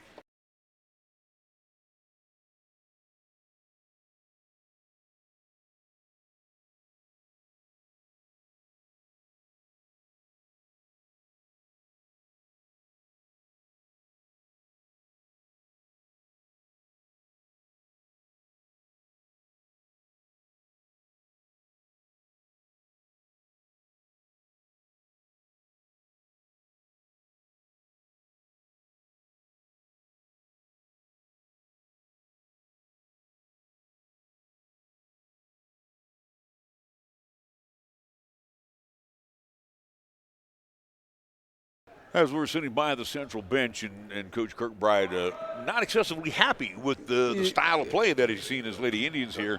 A pretty bad call on that play there, but, it is what it is. Salee will pick up her first foul, team's second call against Cheyenne Central. So, again, a questionable call out there for the Lady Indians. All right, Central has now gone to a zone. Stackhouse will fire it over to Bueller. Tip pass, but McQuaid is there to pick it up now to Stackhouse in between the rings. Stackhouse, far side, McQuaid. Down the lob it down low to Michaels, check back in. Now to Borman in the corner. She'll load up for a long-range three. High rebound comes out to Michael, who actually walked with it, gets it off to Stackhouse, and she'll hit the trifecta. So Megan Stackhouse hitting the three, and draws Loveland closer. They're down by half dozen. Now we're going to have a block foul on McQuaid. She's just picked up her fourth.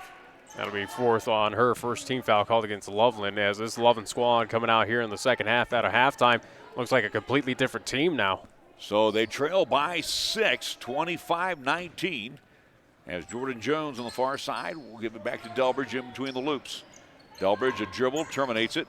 Now gets it over to Salih. Salih back over to Delbridge as the Lady Indians of Central stay back. Delbridge pulls it with a jump shot. That is no good. Borman clears it away.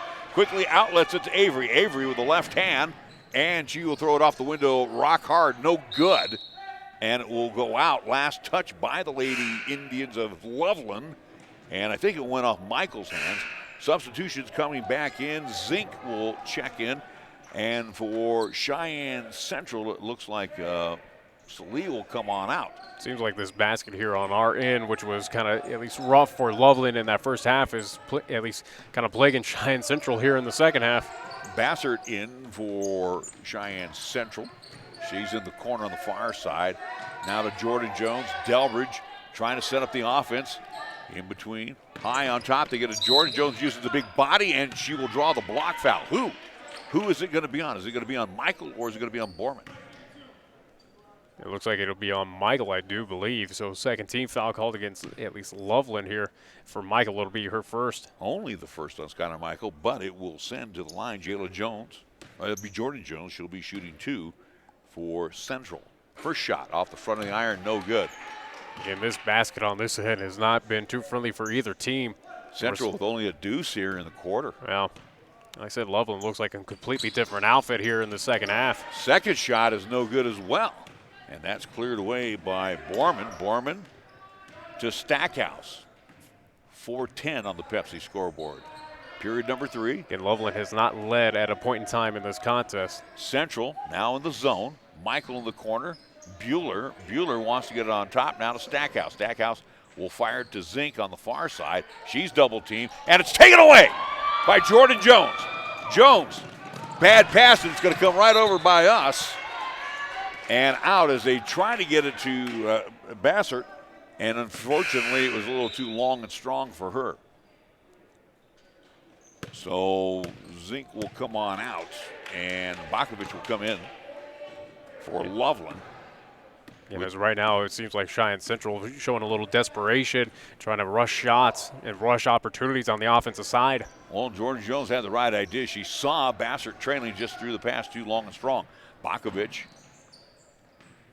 to Stackhouse. Stackhouse again has the ball taken away by Jordan Jones. Now this time he gets it to Bassert. Bassert off the glass and good.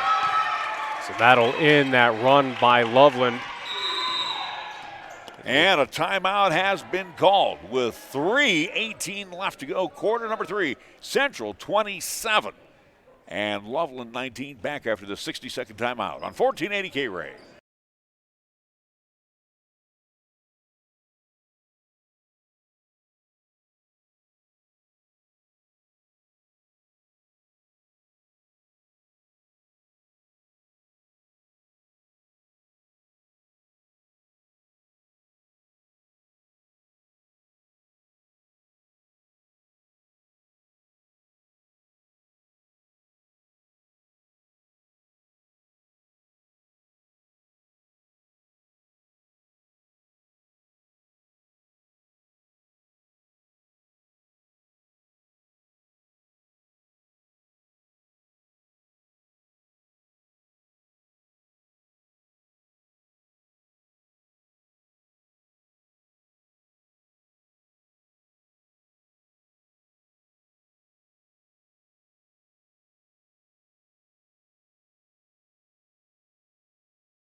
After the timeout, Loveland basketball. Bueller has the pass knocked away, taken away. Delbridge ends up with it to Bassert off the window and good.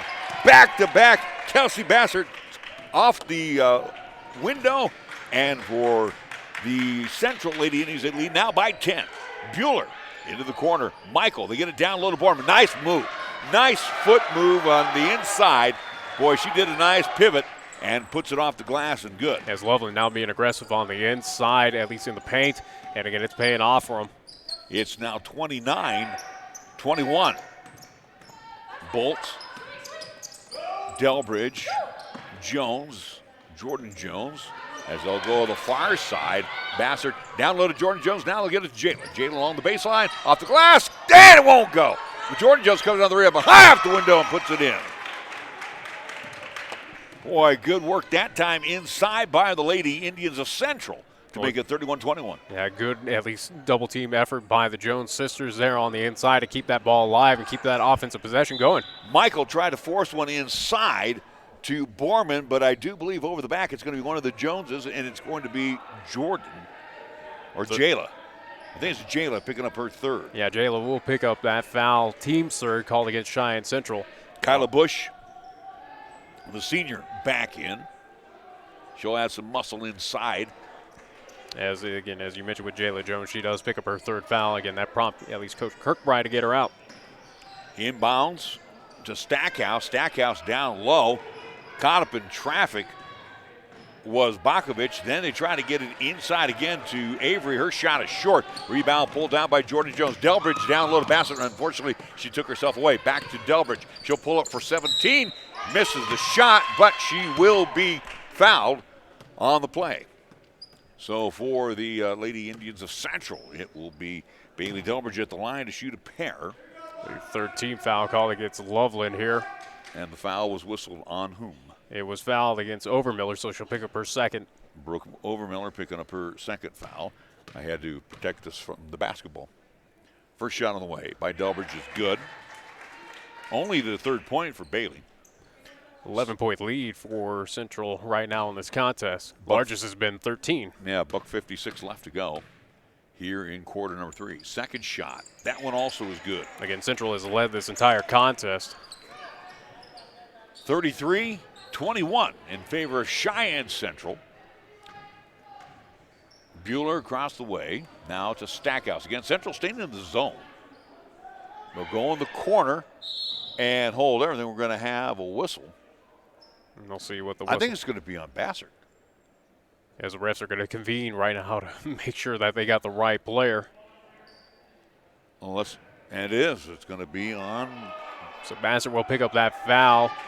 Team's fourth against Cheyenne Central. Again, that's kind of a nickel and dime call. I mean, really, on the double team. You heard some of at least the groans of at least the Cheyenne Central faithful that did come down to Greeley for this contest. Stackhouse with about $1:35 on the Pepsi scoreboard backs it up near center court. Now we'll attack the zone on the far side. Looking for some movement inside against Central, staying in the zone, and that's caused some problems. They'll cross it over Stackhouse. Down low, they'll get it to Borman. Borman high up the window, and she will be fouled and might be Bush. See if it's going to be on Kyla, because she was out of position, and Borman threw it high off the glass. It will be called against Kayla Bush, so she'll Is pick it up. Kayla or Kyla? I'll say Kyla. Either way, Bush will pick up her first foul. Team's fifth against Cheyenne Central. You know me, I'm got to get these names right. Borman at the line. She is 2 of 2. Now 3 of 3. She hits the free throw. Michael will come back in as she'll check in for Overmiller. So the Twin Towers on the floor. 11 points. That's what they trail by. As we'll have another substitution for Loveland, as it looks like at least. And then Dzola will be back in. As she will check in for Bakovic. Second shot on the way, and that one is no good, and the long rebound comes out to Delbridge. Central leads by 11. 75 seconds left here in quarter number 3. Coach Kirkbride yelling out instructions to his team. Bolts on the far side with the basketball. Left hand dribble, terminates the dribble, runs into the double team, gives it off to Bassett. Under a minute to play. Bassett again staying outside, now to Bolts, bounces it back to Bassett. As again, they'll stay near center court. Bassett now will start the offense, gives it off to Bush. Lock load for 3, bang! Kyla Bush with the trifecta. It's the largest lead for Cheyenne Central tonight at least 14 here. 36-22. And Zola over to Bueller. Bueller drives on the baseline, throws up an errant shot, but went in there basically to draw the foul, which she did. So job was done. It looks like that foul will be called against Cheyenne Central. On Bolts. So she'll pick up the foul. Team 6 called, at least here in the third quarter, on the Lady Indians. Bueller will be at the line shooting 2, Avery Bueller. First shot on the way is no good off the back of the iron. She has 2 on the afternoon. As we'll have substitution in for Cheyenne Central here. Cowley will come back in. As we mentioned with Bolts, she'll pick up her third foul of the contest. Second shot on the way. That one also misses the mark. Over the back was Borman, but no call. But the rebound ends up in the hands of Bassert. Bassert now to Jones. She'll lock and load for 3. That won't go. Nice positioning by Cowley. She'll come down with a rebound. Over to Bassert. Now they'll get it inside to Jones. Kick it out to Cowley. Now Bassert outside. Bush wants to get inside. On the bounce over to Cowley. Back out to Bassert. Now to Jones. Jones takes it inside, uses the body, throws one up, and good! At the horn! No call, but the bucket is good. How about that shot by Jordan Jones at the end of 3. Central 38, Loveland 22. The final fourth quarter coming up after the 60-second timeout on 1480 KRAE.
Central 38-22 over Loveland as we get ready for the fourth quarter. As we had a pause, it looked like one official was going to at least call a foul on that as they kind of convened at half court, or at least at the middle, and discussed it. But it looks like we're just going to head into the fourth quarter in this contest as Cheyenne Central's up by 16, leading 38-22. And right now, at least the younger official on this court, talking right now with Coach Kirkbride. It's almost like, is this his first game ever calling basketball? Because, I mean, if he's calling varsity basketball for the first time, not doing a great job. Inbounds will come to Cheyenne Central. Bassert will give it off to Jones, who made that key bucket right there as the horn sounded. We'll go over to Bolts. Bolts on the far side. Hands it back over to Jones. Now in between the loops for Cheyenne Central. Bassert, Bolts. Back to Bassert here now on the near side. They'll get it into Jones. Jones was good. Actually, she threw Bush off because she was at the free throw line and made the stance like she was going to shoot it, and then fired it to Bush, who was not looking for it. At least confusion out there, a lack of communication. She went into the rebound mode. Bueller on the far side. She kicks it in the corner. That's McQuaid, who's on the floor with 4 fouls. He'll give it off to Bueller. Bueller on the far side. Now sends it back on top to Stackhouse. Stackhouse will get it over to the far side. As Stackhouse now sends it over in the corner, they'll go to Michael. Michael to Andazola, back on top to Stackhouse. Stackhouse, Avery Bueller inside, has to kick it back out to Stackhouse. Long possession there. Andazola, bad pass inside, and it's taken away by Kyla Bush. Too many passes as Bush comes away with it. Now on a bounce, they'll give it off to Bassert. Bassert will travel with it, kind of lost the handle of it, and then slid on the floor. So we're going to long offensive possession that came away with nothing for Loveland here, but at least another turnover by Cheyenne Central. So for Loveland to chip away at this at least large deficit. So Jayla Jones comes back on the floor for Cheyenne Central and Fernio. So big substitution there by Glenn Kirkbride. Again, Central staying in the zone. That is McQuaid. McQuaid caught up with the corner, drives along the baseline. That's cut off. Another bad pass. It's loose on the floor, and it's picked up by Bassert. Bassert pushes it down quickly for Cheyenne Central. 6:25 on the Pepsi scoreboard. We'll give it off to Solis. Solis here on the wing has her pass knocked away, taken away by Stackhouse. She's tripped by Bassert, And pretty rough call there by at least that official. And let's see, is it shooting time? It is shooting time. It should be, yeah, with 7 fouls called against Cheyenne Central, so that'll put Loveland in the bonus. Again, that was kind of a rough call, and again, at least Central High faithful that traveled down here to Greeley, making at least their voices and opinions heard. Bassett will pick up her 3rd foul. So for Kelsey, that is foul number 3. At the line will be Stackhouse. Stackhouse is 1 of 3 from the free throw line. Again, this officiating crew tonight has not been the prettiest. They're very suspect, to be real honest here, as we are just underway in quarter number 4. A lot of time left, 6:19, as Stackhouse cans the first free throw. Second shot on the way. That one is no good. Rebound cleared away by Ellie Fernio. Fernio will push it up. Drop a pass over to Delbridge. Delbridge now to Salee. Back to Delbridge on the angle on the far side. Now we'll send it out on top. Bassert, Delbridge. Delbridge over to Salee. Salee on the angle trying to get inside. Kicks it out to Jayla Jones. Jones now to Delbridge. Central being very patient with the offense. Bassert, Delbridge. High block. They'll get it to Jones. Jones on a bounce. On the wing, they get it to Salee. Her shot blocked. Jayla Jones comes out of the rebound. Puts it back up and in. Nice job by Jayla Jones. Did not put it on the floor. Went right back to the hoop with it. 17-point advantage right now for the Lady Indians. And then we're going to have a travel down low on, it looked like Bueller.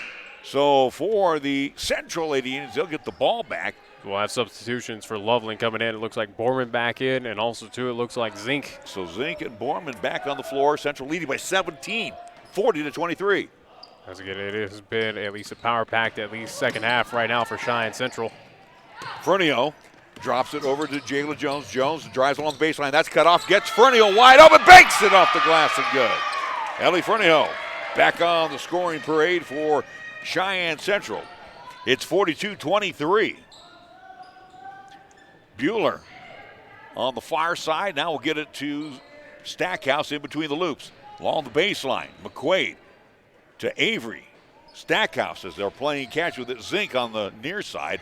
Try to force one into McQuaid. Now they'll kick in the corner to Borman for 3. Air ball. Rebound pulled down by Fernio. Under 5 minutes to play. Fernio pushing it down quickly. Has the ball knocked away. She'll get it back. Pull it from the baseline. Good. How about this run by Cheyenne Central here in the 4th quarter?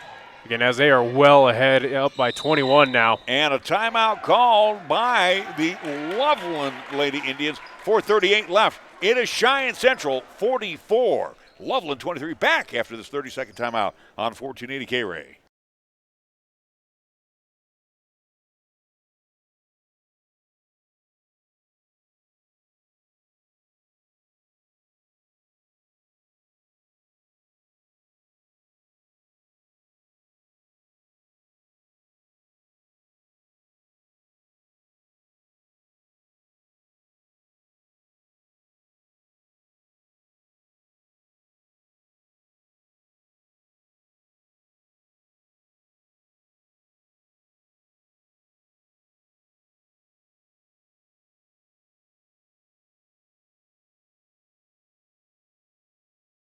Cheyenne Central increasing their lead 44-23 as they've outscored Loveland here already in this quarter, 6-1. They are putting their foot on the pedal right now and basically saying, we're taking care of business here. We're coming away with a victory and moving on in this round ball invitational happening here this weekend in Greeley, Colorado. So, again, where they struggled out of the gates out of the half, they've picked up things in a big way. And as long as Central wins, we follow them here in this tournament. Again, they will play at Greeley Central coming up tomorrow again, at least as they will await a winner of the other matchup. Hopefully the guys will be able to do it too. Hey, and being tripped up along the side. Now again, the same situation, a nice job by Bassert for Cheyenne Central. She gets tripped along the side and no call on Michael. So, and right in front of the official too. Yeah, 2 officials right there on that corner edge did not see that play, so. McQuaid, long inbounds to Bueller. Bueller now again looking into the teeth. The central zone has really caused some fits to Loveland. Stackhouse into the corner. Bueller will square for the long-range 3. Misses everything, and it's picked up by Callie. Callie pushing it down quickly for the Central Lady Indians on a bounce back to Bassert. 4:05 of the Pepsi scoreboard. Fernio finds a wide open Callie. Lock, load for three. That won't go. It's cleared away by Borman. Borman outlets it quickly to Stackhouse. Stackhouse pushes it over the left hand, switches it over to the right hand. Goes all the way with it and will draw the foul. No doubt about that one.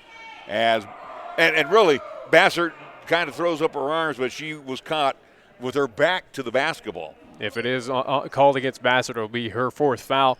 Team's 8th called against Cheyenne Central here in the second half. Stackhouse with the only point in the quarter thus far. Actually, they're going to call that against Callie, it looks like. Oh, okay. Well, that's even better. So Callie will pick up her first at the line. Stackhouse hits the first of 2. Back into the lineup will be Andazola, as she will check in for Bueller. So we'll give Callie her first personal foul, and we'll take the one off Bassert. Second shot is no good. Rebound hauled in by Fernio. She pushes it down quickly. Wide open down low is Bassert. She'll kick it out for the long-range 3 by Salee. That is no good. Saved by Fernio. Unfortunately, too strong after the missed shot to Callie, as she actually threw it to Coach Kirkbride. But good effort there by Central High trying to keep that ball alive. But either way, it'll go to Loveland here with 3:39 at least remaining in this contest. And Stackhouse walks it up as they trail by 20. Again, the Central Zone stares her in the face as she has it knocked away, but McQuaid there to pick it up. McQuaid playing on the 4 foul. She's been actually pretty good. Inside, jump shot, no good by Andazola. Rebound pulled down by Jones. That would be Jayla Jones. Jones will give it off to Fernio. Fernio wants to get inside, then drops it into the hands of Jones. Jones on the bounce to Salee. Salee to Bassert. Bassert in between the loops, back outside now to Fernio. Now to Bassert on the near side. Bad pass taken away by Borman. Borman quickly to Stackhouse. Stackhouse will pull up with a short J and miss everything. Ball loose on the floor. And Overmiller, who's checked back in, will be fouled. And I think that might be on Callie. Callie was caught with her hand in the cookie jar that time. We'll see as we're still awaiting at least that call. It will be called against Callie, so her 2nd foul, team's 9th called against the Lady Indians here. So that will send to the line Overmiller, who has yet to score. First free throw attempt is good. As it's now a 19-point advantage for Cheyenne Central. Bush will come in for Fernio. I do believe her evening's going to be done. What a great game watching her play. Again, both offense and defense for Fernio. She's been on fire here today. Second shot is no good. Bush comes away with a rebound. And down court quickly to Salee. Salee with the left hand off the glass. Push from behind. Count the bucket. And she will be fouled by Overmiller. If that is called against Overmiller, again, will be her 3rd foul. It should be team's 4th called against Loveland. So Salee gets the bucket. Borman will come on out, and back in will be Zink. And for the old-fashioned 3, McKenna Salee. At the line, eyes it, fires it, and hits off the front of the iron. Battle for the rebound ends up in the hands of Zink, as she will pass it out to Stackhouse, who pushes it up with 2:40 left on the Pepsi scoreboard. Stackhouse, Zink, dropped the ball, almost got away with a double dribble there, kicks it back out to Stackhouse. Long range 3, that's no good, but Stackhouse is there to get the rebound. Drives on the baseline, throws one up, that is no good. Gets her own rebound, hold everything. We're going to have a whistle. I think it might be in the act of shooting. It's going to be called Bush. Bush will pick up the foul. Team's 10th called against Cheyenne Central, so double bonus for Loveland for the remainder of this contest. And I do believe for Bush that should be her 2nd foul tonight. Kyla Bush will pick up the foul. It'll be McQuaid. So they were battling for the loose ball, and it will send McQuaid to the line, looking for her first point. Olivia McQuaid, and her shot is no good. She actually came charging in, thinking it was one-on-one. Looks like Bakovic will come in for Loveland once again. So Bakovic checks in. 46-25 in favor of Cheyenne Central. 2:25 left to go in the contest. McQuaid will load it up again for her 2nd free throw attempt. That one is good. It's 46-26. Backcourt pressure applied by Loveland. Central. As Salee will get it over the timeline. 2:15 left to go in the game clock. Inside they go to Bassert. Bassert throws up the right hand. Can't get it go. Rebound pulled down by Callie. Callie gets her own rebound back as it was blocked. Then throws the pass into the hands of Stackhouse, who could not control it, loses it right in front of the scorer's table. 2:04 left on the Pepsi scoreboard. And again, has 2:04 remaining in this contest. Central up by 20. Again, interesting to see that this Lady Indians team at least getting up and down the court pretty quickly. If not, why not just try and kill some time off this clock? Cowley kicks it out to Salee. Salee with a head fake and does not shoot it. Sends it out to Bassert. Now to Bush. Bush on top to Cowley. Spin around move inside. Pull up. Try to bank home, and it does from 12. Rory Cowley makes it a 48-26 score with $1:35 left on the Pepsi scoreboard. Stackhouse into the corner. Lock, load for three. Overmiller can't get it to go. McQuaid saves it. No, she can't save it. It goes out. And it will be out to the Central Lady Indians. Now, Loveland does have fouls to give here in this contest. We'll see what happens. They have about at least 3 remaining. Bueller will come back in for Stackhouse. Again, backcourt pressure as Jayla Jones pushes it up with the left hand. Hold everything. We got a foul in the backcourt. Do we have a moving screen on Bush?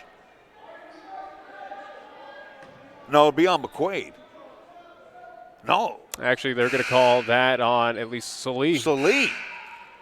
So an interesting, because Loveland will at least inbound the basketball here. Even the scorer's table was confused. Yeah, Salee will pick up that foul. They actually called it on. Well, they held up 21, so that would be Salee for at least Cheyenne Central, as Coach Kirkbride's now going to get an explanation. We got confusion. We got officials' confusion. Well, because right now they have listed Bassert up there. That would be her 5th foul, so she would need to exit out of this contest. But Bassert only has 3. How does she have 5? We have mass confusion here at Northridge High School. He had scorer's table, and this officiating crew have pretty much done a pretty terrible job here tonight. They called it on Salee, so I don't know. Yeah, they called it on 21. Now they have it correct. It's Salee with 2 fouls. So that's what I have. Yeah. Okay, so Salee has 2. Again, this officiating crew and this scorer's table is even the Central stat crew are shaking their head. I mean, these are folks that know what's going on. Yeah, without a doubt. Jones will come on out. Checking back in will be Bolts. Again, it was an offensive foul, as Bueller will give it over to Overmiller in the corner. And it's just taken away. Nice job by Cowley. Pushing it out quickly to Bolts. Bolts right here in front of us in the corner. Fires it back on top to Bush. Bush takes it inside and will get it to go and draw the foul. Nice job by Bolts to Bush. Yeah, Bush at least staying put, getting it to fall through and getting the at least and one chance here. 15th foul called against Loveland on that. Did not see who it was called on, though. And the shot by Bush is no good. Gets her own rebound. Bush uses the body again. Can't get it to go. Rebound pulled down by Overmiller. They're going to call that foul on Bakovic. Will be her first. Under a minute to play. Avery Bueller will get it over in the corner, and almost carrying the basketball was Zink. Zink now to McQuaid. McQuaid will get it over to, it looks like, Bakovic. Bakovic, Overmiller, her jump shot is from the baseline, is an air ball. Rebound pulled down by Central. Central with Bassert now over the timeline. 30 seconds left to go. Lady Indians will be moving on in the next round, as they will be over at Greeley Central tomorrow. 3 o'clock start for them. Long range three, good by Bassert as she hits the trifecta. And the Lady Indians of Central increase their lead 53-26. In the corner is Bakovic. Her pass is knocked away, loose on the floor. Bolts keeps it alive, and it'll be easy money. Bang, zoom, good. Salee hits the bucket. That's how the contest will end right there, with Cheyenne Central picking up the victory and moving on here in this round ball invitational tournament. Again, as they await the winner, at least between Northridge and Fruita Monument. Again, as you mentioned, 3 o'clock tomorrow happening at Greeley Central. Central holds the Loveland Lady Indians to just 4 points in quarter number 4 en route to a 55-26 win. That knocks Loveland from the unbeaten ranks. They were 4-0 coming in. They're now 4-1. Central improves to 3-1. We're back after this 2-minute timeout on 1480 KRAE. College.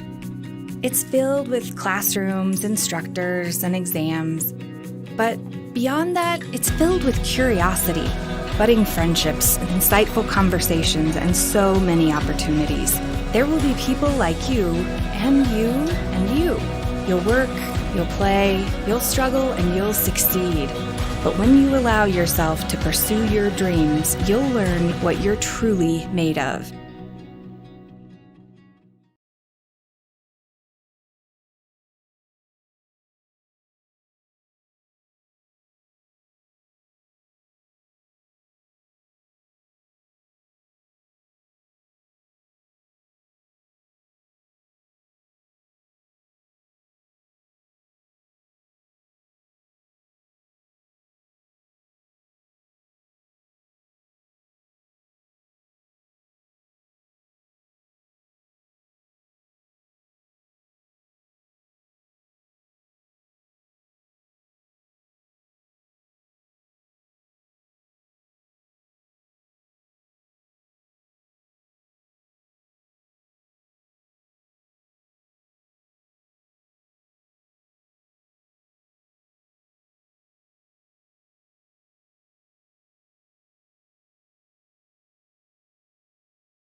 We're talking with Glenn Kirkbride. Coach, hey, you knocked Loveland from the unbeaten ranks. That's a big task right there to accomplish. The second thing was you battled through their tall timber when they had both Michael and Borman out there, and when you slapped on your zone. Yeah. I mean, you threw Loveland into a major panic. All around, what an effort by your Lady Indians. Absolutely. You know that those kids, we're still figuring out what we're going to get every game, and they were ready to go today. They really were. Loveland right at the beginning of the second half kept running a flex offense when we were in our man-to-man, and we talked about it at halftime. We still didn't make the adjustments we needed to, so we went to that 1-3-1, and that made a big difference. You're right, they didn't know much of what was going on. And it's been a while since I've called high school basketball, so when I saw Ellie, she was a sophomore. What a wrecking crew she was, all by herself. Very impressed with her play tonight. Absolutely. That kid anticipates so well, as good as any kid I've ever coached. I mean, she was an all-state player last year, and there really is a reason. I look at this team, Cheyenne Central. Joneses are very good. They're active inside, and they can handle the basketball. You have Delbridge who can handle the basketball very well. Bassett comes in off the bench. You have to really again, what I just saw in one game, you really have to like the makeup of this team. Oh, very much, very much. We've got all the makings of being pretty handy this year, pretty salty. Again, for us, it's just going to be improve every day and see what we can do. But absolutely, we've got some size and some speed, and we've got kids that have played, and I love them. I really do. I know you don't get much scouting time in, especially in this tournament, and you don't really know yet who you've got on the docket for tomorrow. But how do you prepare for your next opponent? Yeah, in these things, when these are all teams we haven't seen much, we worry way more about ourselves. I mean, we really do. Fruit Up is on that other side, and whether they win or don't, that's somebody we've seen. We played them last year, same thing, same tournament, played them in the semis. And so we know a little about what they do and actually have some film from last year. It's the same coach. They have had a lot of success. And so I don't know who we're going to play, but we're worried about us. Well, the good news is we'll see you tomorrow at 3 o'clock. So thank you so much. We'll see you at Greeley Central. Glenn Kirkbride join us on our postgame show. Take a 2-minute timeout. We'll come back with more right after this on 1480 KRAE. If you're looking for fun and adventure, Kia of Cheyenne is the place to start, and the 2019 Kia Sorento will help you find it. I'm AJ Miller, and the 2019 Kia Sorento will give you what you need to make things happen. This vehicle has plenty of power, all-season traction, safety features, technology, and comfort for any road you're on. The Kia Sorento offers plenty of standard features for the money, and we're all about saving you money. Come in, call 775-0123, or go to KiaofCheyenne.com, and we'll make it easy.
And welcome back to Northridge High School here in Greeley, Colorado. Well, Nick, we're 1-0 with the Central Lady Indians winning over Loveland 55-26.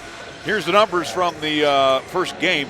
Loveland scored 8 in the first quarter, 3 in quarter number 2, 11 in quarter number 3. That was their big quarter where Coach Kirkbride went from man-on-man to the zone. Yeah. And then after that, it frustrated the Loveland Lady Indians where they scored 4 points only in quarter number 4. This, again, Cheyenne Central is proving that they are a for-real team without a doubt. Again, on the defense, again, slowing down a team to 26. As we mentioned, an entire quarter there in at least quarter number 2, only holding to the Loveland Lady Indians 3 points in total. So, again, Central, they are a full-stack team. Offense, it took a bit to get going there early after at least halftime, but they got it done. Again, 55 points, at least getting the big victory, and again, moving on for at least Cheyenne Central. You know, as we look at the upcoming bracket, at least on the girls' side of things, Central does wait the winner of Northridge and Fruita Monument. Again, that game happening tomorrow, and it will be here on 1480 KRAE, 3 o'clock, as we'll be live over at Greeley Central. Again, that game tonight between Northridge and Fruita Monument will be happening at least after this contest, at least here at Northridge High School. All right, scoring for Loveland, they had a pair of Loveland Lady Indians with 8 points. Megan Stackhouse, who picked it up in the second half, and it looks like Skylar Michael, she had all 8 of her points in the first half, and she was ineffective in the second half for the Loveland Lady Indians.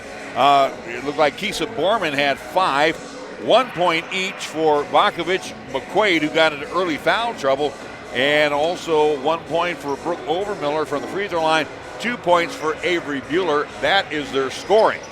We will take a 60-second timeout. When we come back, we will have the Central Lady Indians scoreboard for you right here on 1480 KRAE.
Central Lady Indians as they put up 55 points en route to their 29-point victory. They were led by 2 Lady Indians in double figures. That would be Ellie Fernio, the senior, with 14 points, and Kelsey Bassert with 14 points as well. Also on the scoring parade, McKenna Salee had 8 points, 5 points for Kyla Bush off the bench, 4 points for Rory Cowley off the bench, 4 points for Jordan Jones, 2 for Jayla Jones, and 2 points for Bailey Delbridge. Again, for the Lady Indians, 12 in the first, 11 in quarter number 2, 15 in quarter number 3, and 17 in quarter number 4. They outscored the Loveland Lady Indians. How about this, Nick? 32-15 in the second half, going away for the victory. Again, 55-26. And that's been the common theme for Cheyenne Central here after 4 contests. They stand right now at 3-1 overall. But again, in those 3 victories have been pretty much just complete blowouts by the Lady Indians. So give credit to Coach Kirkbride and his Lady Indians of what they're doing so far here early on in 2019-2020. So again, they will move on. They are waiting right now on the winner of Monument in fruit of that, at least that contest happening here after this contest between Loveland and Cheyenne Central. So looking forward to it again. We will have that contest. We will be back down in Greeley for more girls action, and hopefully we will stick around for boys action as well too if Central can get it done against this Loveland team coming up very shortly. Our games this evening on 1480 KRAE being brought to you by MHP LLP, Lennox Honopati, Little Philly, Mary's Mountain Cookies, Medicap Pharmacy, Meridian Trust, FCU, Merritt Plumbing and Heating, Page and Zach Lane at #1 Properties, Pepsi of Cheyenne with our Pepsi scoreboard, Pete's Builders, Platte Valley Bank, Taco Johnson, Gill Window Company, Wyoming Department of Transportation, and Cheyenne Urological PC. Again, the Lady Indians in Game 1, 55-26 winners. We also want to thank Arrow Moving and Storage, B&B Appliance and TV, Baskin Robbins, the LCCC Flight Crew, Bread Basket Bakery, Burns Insurance Company, Capital Lumber Company, Charles Schwab, Cheyenne Auto Repair and Service, Chick-fil-A, Fat Boys Tire and Auto, First Tier Bank, Foot of the Rockies, Holiday Motors, High West Energy, Joe Ed Produce, Kia of Cheyenne, Laramie County Community College, Cheyenne Regional Medical Center Injury Prevention Program, and First Education Federal Credit Union. Starting lineups when we come back after the 60-second timeout on 1480 KRAE.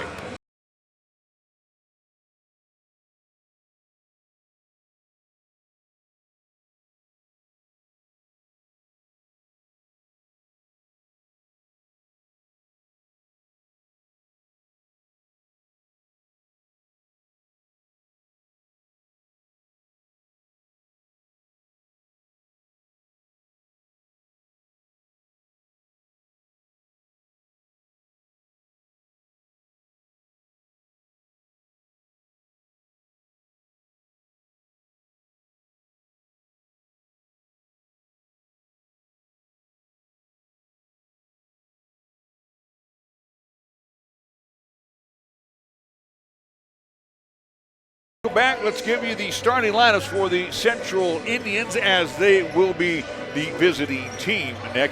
And this is the way they're going to line up in the backcourt with Nathaniel Talich and Ryan Stanfley.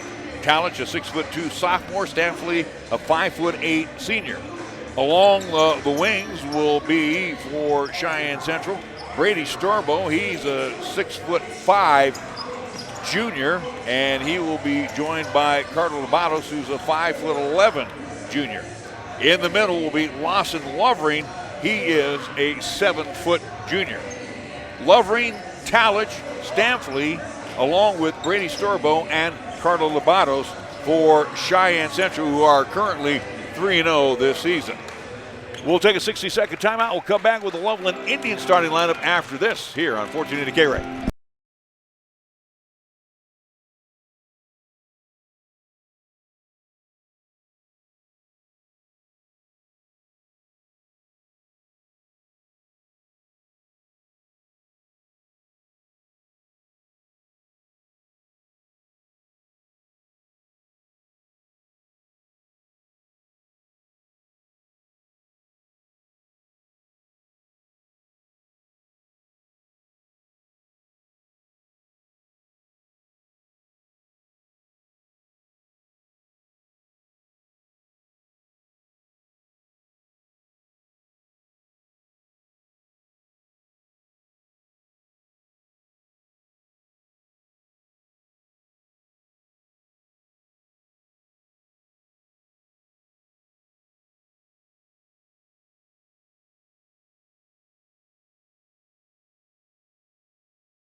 Indians, Nick, will be in their travel black uniforms. They got the white numerals with the red outline, and the Loveland Indians will be the home team. They're in their home white uniforms, red numerals, and the black outline. Yeah, so a little role reversal. So again, as the fun we saw early on between at least Loveland Lady Indians and Cheyenne Central Lady Indians, again, we'll get that here with these two squads getting ready. And you have the starting lineups as they're announcing it for both teams right now. For the Loveland Indians in the backcourt will be Zach Rakowski. He's a 5'8" junior. He will be joined by 5'9" junior Keenan Rajkovic. In the middle will be 6'3" junior Austin Bierhaus.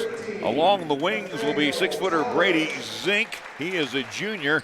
And Jaden Tafoya, a 5'10" junior. So again, you got Bierhaus, Rakowski, Zink, Rajkovic, and Tafoya. And your tallest young man out there is 6'3" for the Loveland Indians head coach Ben Matheson. I do want to mention for Cheyenne Central, their previous contest, again, as part of that Casper Buick Invitational this past weekend, as they were up there for Cheyenne Central, again, as they're undefeated at 3-0. They took care of business on Saturday against Rock Springs, the Tigers, 82-49. So this team is as well of their ladies' counterpart. Very dominant, very good on the offense and defense, and looking for the same at least kind of result here tonight against Loveland. Looking at least for this contest of if Cheyenne Central is able to move on past at least Loveland, they will await the same at least winner between Northridge and Fruita Monument. They will play at 4:30 coming up here tomorrow night at 4:30 after that girls contest over there at Greeley Central. So again, that's the at least matchup for Cheyenne Central if they are to move on, or at least if they move on that winner side of the bracket for tomorrow. Tag Lane is the head coach of Cheyenne Central. He's assisted by John Will. As you look in center circle, you have Lawson Lovering as he'll be jumping center circle against Austin Bierhaus, who is a 6'3" junior, and he is the tallest cat on the floor right now for the Loveland Indians. I wonder what Tag Lane's at least game plan is going to be in this contest, especially with that height advantage. You think early on, Nick? Yeah. All right, and the same officiating crews on the floor. Oh, boy. They did not get high marks from us in the first half, or in the first game. The tap will come down into the hands of Stanfley, and we're off and running. Central attack in the zone to the far side. Lovering, that is, hands it off to Stanfley, now to Lobatos. Lobatos to Talich down low. They get it to Storbo, who will trickle it on in from the baseline. Central leads early 2-0. Anticipating this Central High team to be aggressive on the inside against this Loveland team. 8-minute quarters as we're off and running for Loveland. Their jump shot is no good, missed by Brady Zink. And Central on the attack. Lobatos to Talich, who had 32 against Green River. Now to Storbo. Storbo takes it inside and will put it up and in. No, he'll travel with it. Took that one extra hop step. And for the Central Indians, they will turn it over. Let me stand corrected. It was 82-49 over Rock Springs, where Talich put in 32. Lovering had 18 in that win. In front of us here is Zink in the corner. On top, they'll go to Tafoya. Tafoya back over to Zink. Zink on the angle. Now wants to go around the elbow. Tries to get inside. Can't. That's cut off by Lovering. Good switch off. Now they'll drop it down into the corner again to Zink for three. That one is good. So Brady Zink hitting the trifecta, and Loveland leads 3-2. Quickly, Stanfley on the attack. He'll hand it off to Talich. Talich is sophomore, the left hand, terminates the dribble, gets it over to Lobatos. Down low they go to Storbo. Storbo with the advantage. That one rims out, kept alive by Talich, unfortunately right into the hands of Rakowski. Rakowski's pass is knocked away, and Lovering will come away with it. Good job by Stanfley. Stanfley with the basketball. He will give it off to Talich. Talich on the angle on the far side. Down low they go to Lovering. Lovering is pushed from behind, will draw the foul. I think it was on the floor before Lovering was in the act of shooting. And it's be called against Tafoya for Loveland, so his team's first called against Loveland. So for Tafoya, foul number one, team foul one, as Nick mentioned, and it will be Talich to inbound it. He will get it into Lobatos. Lobatos' jump shot from the corner, good! And it is a trifecta. As Central will at least regain back the lead here. 5-3 the score. Stanfley almost comes with the basketball from Rakowski. They'll go in the corner, long range three. That one will be no good. Launched by Rajkovic. Lovering comes away with it. Stanfley with the basketball. Hands it over to Talich. Talich drives along the baseline, loses the handle of it. It's picked up by Stanfley. Stanfley will send it out. Storbo for three. Bang! Yeah, the big man hitting it from behind the arc there. Brady Storbo with 5 for the Loveland for Central, as Loveland has the basketball. Actually, they're going to count that as a deuce there, so at least they put up 8. Yeah, they raised his hand. We saw that.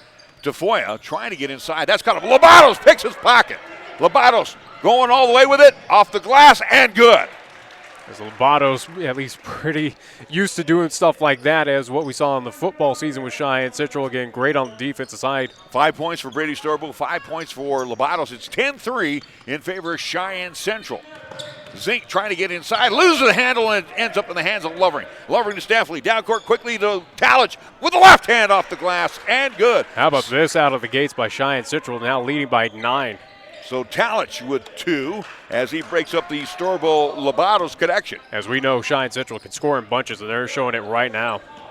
Bad pass by Rajkovic as Central will get the ball on the turnover. We'll see, look like Brock Storbo will come in for the Indians. Also for Cheyenne Central, making his first appearance, will be Randy LeBeaumont. LeBeaumont is a senior, 6'6", and a timeout is called. We'll keep it here. And Brock Storbo at 6'5". He is a junior. They just get bigger. As we just catch our breath here during the timeout. But yes, again, Cheyenne Central clearly has a height advantage. And again, it's going to be a tall task, so to speak, no pun intended on that one for Loveland. But, here we're seeing right now, again, Central having no issue on the offensive side, using that height advantage and taking care of business. And again, this is what Central's going to do throughout this entire season. Teams realize it, especially with the 7-footer. And again, the bigs of the Storbo twins, they got to find a way to slow down or at least, get Lawson Lovering, get the Storbos into that kind of foul difficulty, so to speak. Well, and Ethan Cates also checks in. He is a senior, 6-footer. So Cates, along with Stanfley, Talich, LeBeaumont, and looks like Lawson Lovering on the floor for the. Actually, they're going to give him a break. It'll be Brock Storbo in. So a little smaller for Cheyenne Central. As it's LeBeaumont with the basketball on top, long-range 3. That won't go by Talich. Zink comes away with it. He'll push it down quickly. Tipped away by Talich, but ends up in the hands of Rajkovic. Rajkovic sends it out to Zink in between the loops. Trying to get inside. He does so, hold everything, and we're going to have a hold on Cheyenne Central. Might be on Brock Storbo. Let's see. No, they're going to call that one a Talich. Yeah, Talich will pick up his first foul. Team's first called against Cheyenne Central. It will be Zink. Triggering it in, right to the bucket, gets it into Beerhouse as he'll have the basketball. And now inside, throwing one up, and that will be Rajkovic. Keenan Rajkovic, he just threw up a prayer, and it goes up and in. But a great aggressive move on the inside there by Rajkovic, and it paid off. 12-5 in favor of the Indians. That would be the Central Indians. Talich with the left-hand dribble around the elbow. Then kicks it over in the corner. Long-range 3. That one won't go. Rebound tracked down by Brock Storbo. Storbo takes it in short range off the front of the iron. It hangs there. I think it was tapped up and in by Talich. I do believe so. So Talich will get credited for the bucket after the missed shot by Cates from the corner. And then Brock Storbo missing from short range, but Talich taps it up and in. Central obviously with the height advantage, even with Lovering sitting down.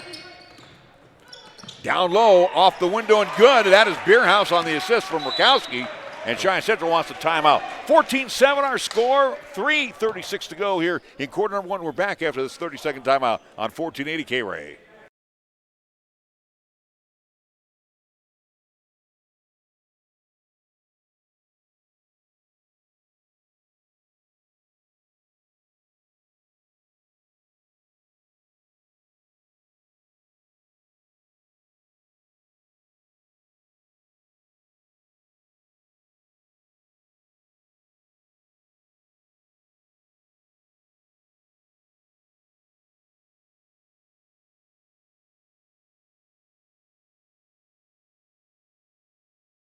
Central leads 14-7 after the Central Indians timeout. We'll see Jojuan Bynum come in, as Bynum is a 6'3" junior.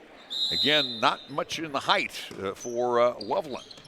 Inbounds will come to LeBeaumont for Cheyenne Central. He'll drop it back into the lap of Stanfley. Stanfley over the timeline with the left-hand dribble.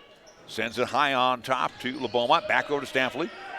They'll get it down low as Talich was posted up, and he got his pocket picked by Rakowski. Rakowski pushes it down quickly through the traffic. High off the window, no good by Tafoya quickly down court. Here comes Cheyenne Central. Talent with the basketball. Off the window. I left it short. LeBeaumont comes down with the board. And he tries to go back up with it. And it'll be a jump ball as Bynum stuck his paw on the ball. So it will be out to Loveland on the change of possession on the arrows. Good play by Bynum there again, as LeBeaumont was trying to jump around, try to at least get that ball out of at least back into his possession. Again, Loveland opportunity here. Yeah, the possession arrow was in favor of Loveland. That's what I was trying to get out. They'll get it over. Bad pass taken away by Cates. Cates pushes it down and then fires one way long and strong. So both teams, Central will turn it over. Yeah, both teams getting very sloppy here in this first quarter. So for the Indians of Central, they lead 14-7. Been kind of stuck on that number here for a little bit. Rukowski, 2:45 left on the Pepsi scoreboard. On a high block, they'll get it to, looks like it was Beerhouse, back over to Rukowski. Rukowski, bad pass. It's taken away. LeBeaumont steps in front of it, gives it off to Brock Storbo. Storbo now quickly down court to Talich. Talich, his shot is partially blocked. And the follow-up by Staffley is no good. Pulled down by Beerhouse. Quickly to Foya. No-look pass into the corner. Rajkovic now to Bynum. Bynum along the baseline. Bulls over Talich. And let's see what we got. It should be foul. Offensive foul, right? It should be, as it's going basketball out to Cheyenne Central's second team foul called against Loveland here. And did not see who that was called. Bynum will pick up the personal foul or the offensive foul. So Bynum will pick up his first foul then. Lobatos will come back in along with Lovering. And then also we'll see Brady Storbo back in. Talich at the point. Gets it over to Brady Storbo. Lock load for three. Bang! The Indians back on the scoreboard. Brady Storbo has 8 here in the quarter. How about a 10-point advantage now for the Central High Indians? 17-7 our score. Tafoya with a pump fake, and then we'll have to give it off to Rukowski. Rukowski caught up in traffic now to Bynum. Bynum, he'll lock load for 3. That's well off the mark and pulled down by Storbo. Storbo to Lobatos. Quickly down court. They'll get it to Lovering. Lovering, and it'll be a goaltend. We got a whistle underneath. Or at least it should be a goaltend, as we're waiting, as they're still referencing out that it should be. They're going to count the bucket, and the foul will be against Loveland. They'll pick up, at least for Loveland, that'll be their third team foul. So for Lovering, that is his first points of the night, and the foul will be called against Tafoya. That would be number 2. Yeah, his second, so that is a very interesting, at least, call there. And now we're going to have a substitution, as it will be Blaine Tucker who checks in. Yeah, at least with the 2 fouls, Tafoya will at least take a seat on the bench for Loveland. And they will bring Blaine Tucker in, the senior. He's 5'9". Lovering for the old-fashioned 3 and a get. So Central up now 20-7 with about $1:35 left to go in quarter number 1. Bad pass taken away by Storbo. Storbo caught him in the backcourt, gives it off to Cates. Cates will come around to the near side. Now to Storbo. Storbo down low to Lovering. Lovering with a mismatch, and he hits the deck as he's tripped up by Bynum. So Bynum will either pick up the foul. Yeah, we'll see if he will get that foul call. No, they're going to call that on Tucker as they try to double team Lovering.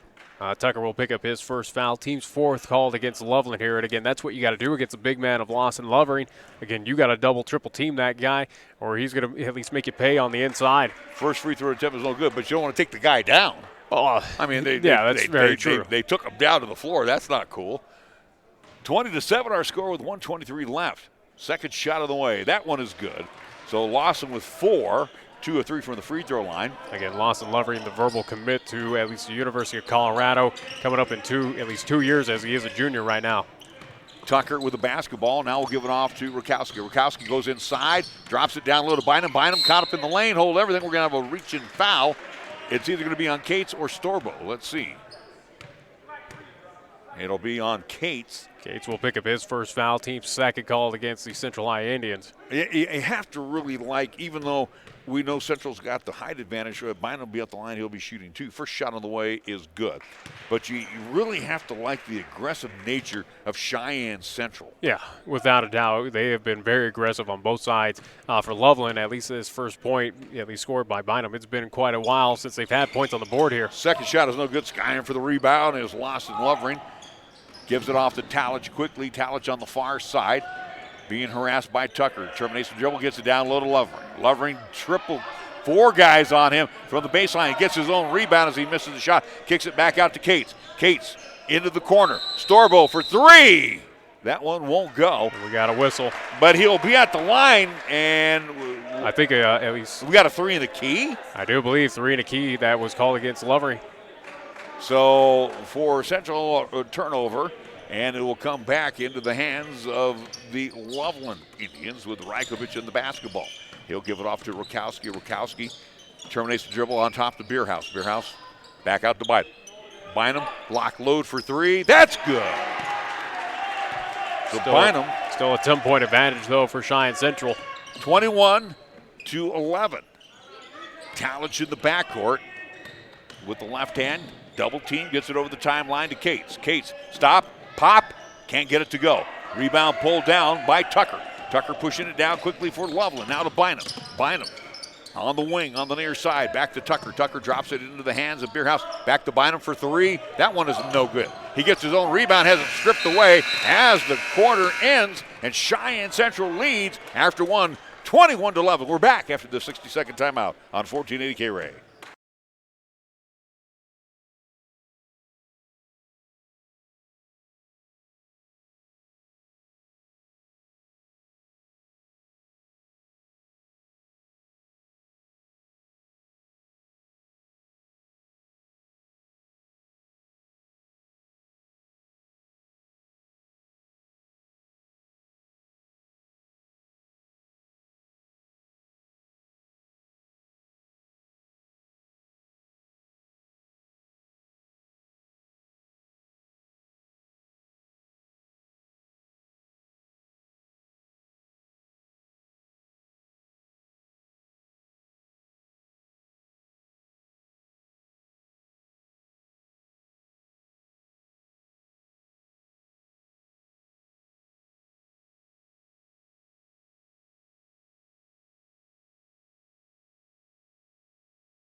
Listen to high school basketball on 1480 KRAE. Cheyenne, Larry Proietti, Nick Proietti, Central Indians, as they will trot out the starting 5. Stanfley, along with Talich.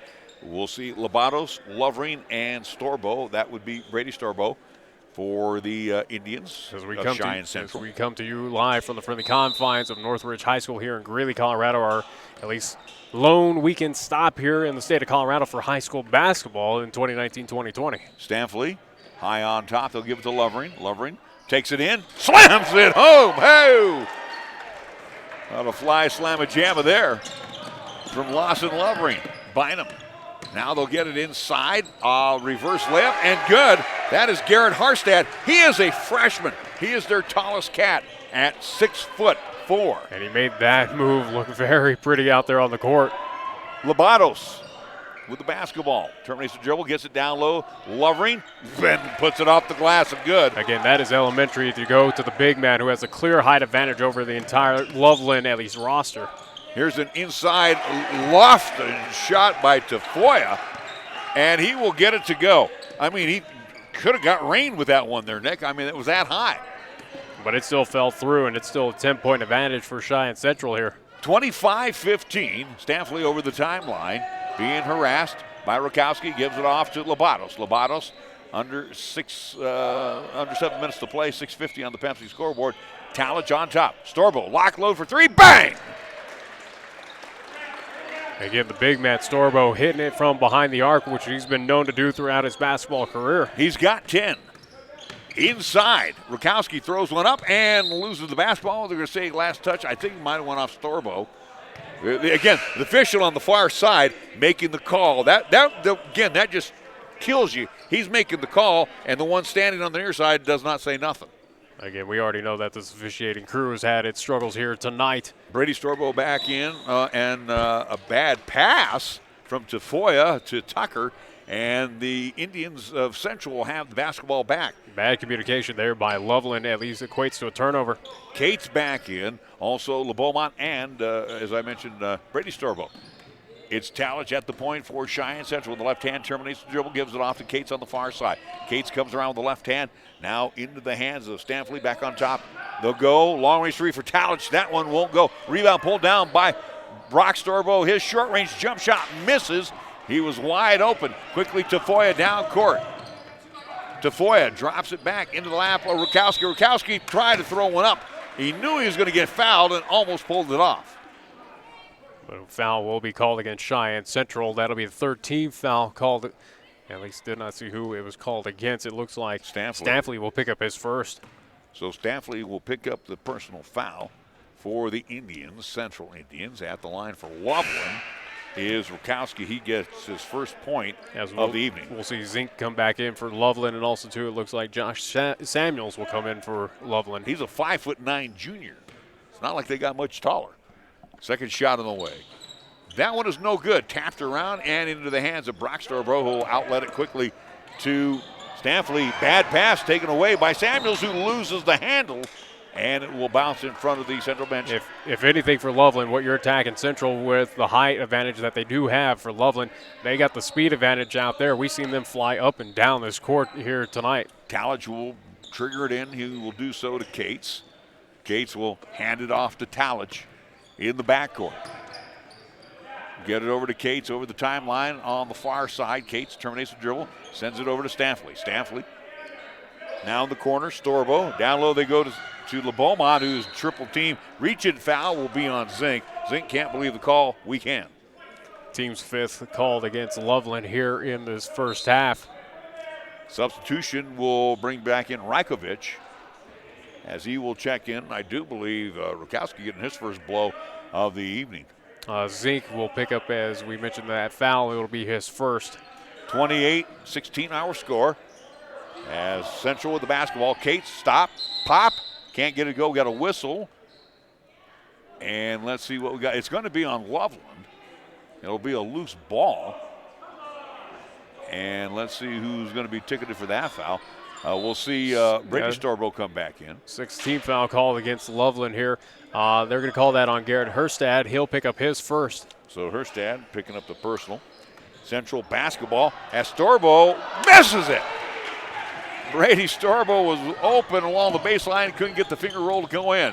Zink kicks it back out. Long range three by Tafoya is no good, and Brady Storbo will pick up the foul. And shooting time for Loveland here. Three of them. 14th foul called against Cheyenne Central. It'll be Jaded Tafoya at the line with the trifecta of free throws. As you mentioned with Brady Storbo picking up that foul, it's his first. First shot on the way is good. First points for both, at least for either team here, as it's been kind of a cold spell for quite a while here. Second shot forthcoming. Again, second of three. That one is also good. Brock Storbo will come in for Brady. And we'll see Carter Lobatos in. Talich will come on. I think it's the first time that Talich has actually sat down. I do believe you're correct. That's a lot of minutes right there for the young sophomore. Second shot of the way, or excuse me, the third shot as he gets the hat trick. And it's now 28-19. Backcourt pressure. Storbo to Stanfley. Stanfley gets past the pressure and gets it over the timeline. Now to Cates. Cates with the basketball. Down low to LeBeaumont with the left hand off the glass and good. Nice work that time and very good patience by the Indians of Central. Make it 30-19. Tafoya will give the basketball off. Long range three. That is no good. Long rebound comes out to Storbo. Brock Storbo. Rajkovic missing the shot. Cates on the far side to Stanfley. Now over to Brock Storbo. Storbo thought about the three and picked up the foot and walked with it. And again, that just little slight stutter step can cost at least for Cheyenne Central and at least that turnover. So for the Loveland Indians, they'll have the basketball with Rajkovic with the right hand, switching over to the left hand, then gives it into the hands of Samuels. Samuels sets up a screen, hold everything.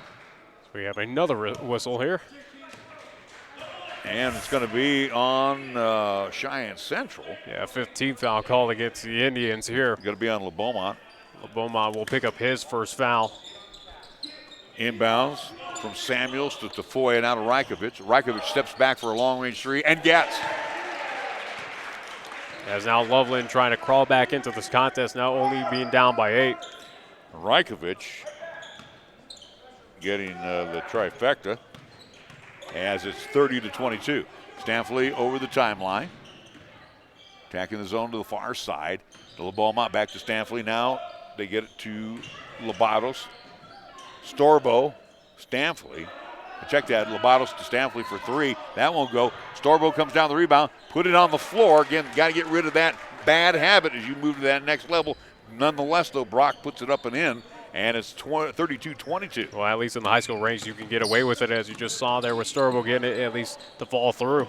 Zink trying to dribble drive inside and will bowl over Labados? He bowled over Labados, but it looks like they're going to call Labados on that one. Boy, Central sure getting a lot of calls against them right now. As it will be the 16th foul call against Cheyenne Central, and actually they're going to call that. At least they put it up there for Brock Storbo. So Brock picking up the personal foul. It'll be his first. As Lovering has come back in. And Talich also checks back in. Wide open underneath. Missing the shot was Bierhaus. And a battle for the basketball as it went through many hands. And Central last touched it. So it will be out to the Loveland Indians with 3:41 left to go here in the first half. 32-22 our score. Zink taps the basketball left of the cylinder. Gets it on a bounce to Rakowski, who's checked back in. He'll send it out to Rajkovic. Rajkovic along the baseline walked with it, and on a personal foul as he pushed off on Stanfley. No doubt about that, but he also walked with it too. So it'll be turnover by Loveland. Cheyenne Central basketball here. And each school now with 6 team fouls. 3:35 left to go here in the first half. Inbounds will come to Lawson Lovering. As this second quarter is kind of grinded to a halt with the amount of fouls that have been called here. Labados into the near court on the far side, or on the near side. We'll give it off to, look like Storbo's shot is rejected as he tried to take it all the way. Bierhaus comes away with it. Quickly down court, Rakowski. Rejected by Lovering. Stanfley will pick it up. Quickly down court, here come the Indians. Storbo does a pump fake, has it stripped away by Bierhaus as Rakowski loses the handle momentarily. Quickly down court, just inside the land of 3, no good for Rajkovic, and Lovering comes down the rebound. Central has yet to score in about 2.5 minutes now. Stanfley, Labados gets inside, dumps it. Labados would have been better served just to take it himself. Yeah, just go straight in instead of looking towards at least the big man on the inside. 17 fouls for Loveland. Just want to update that. That foul was called against Rajkovic, his first. Here's a long-range 3. That one is an air ball by Zink. Stanfley comes away with it. Bynum back in the lineup now for Loveland. Stanfley to Brock Storbo. Down low, they get it to Lovering. Lovering's pass is blocked and taken away by Bynum. Quickly to Zink with 2:25 left to go here in the first half. Stop, pop by Zink, good from 15. As again, here comes Loveland once again whittling down this lead. 32-24. Talich taking it inside and will be called for the offensive foul. No, I think one official is going to overrule the other one, saying that he was in movement. So let's see. It's going to be against Loveland. We'll see who it's going to be called against for Loveland, as we can't really see what the player is going to be. 18th foul for the Loveland Indians here. I think it's going to be on Bynum. As the Loveland faithful not too happy about that call. And it will be Louis Grimaldo coming in. He's a junior, 5'8" junior. They haven't posted it yet. At least not yet. We're still waiting on that player. It looks like, yes, it will be Bynum. He'll pick up his second. Talich misses the free throw. Rebound pulled out by Lover, and he slams it home. So at least points for Cheyenne Central finally after about a 3-minute cold spell. Bynum loses the ball on the floor and a jump ball as he's tied up with Talich. And that should be at least ball out to Cheyenne Central. Loveland. Loveland will have the possession arrow this time. This is correct. 1:55 left to go here in the first half.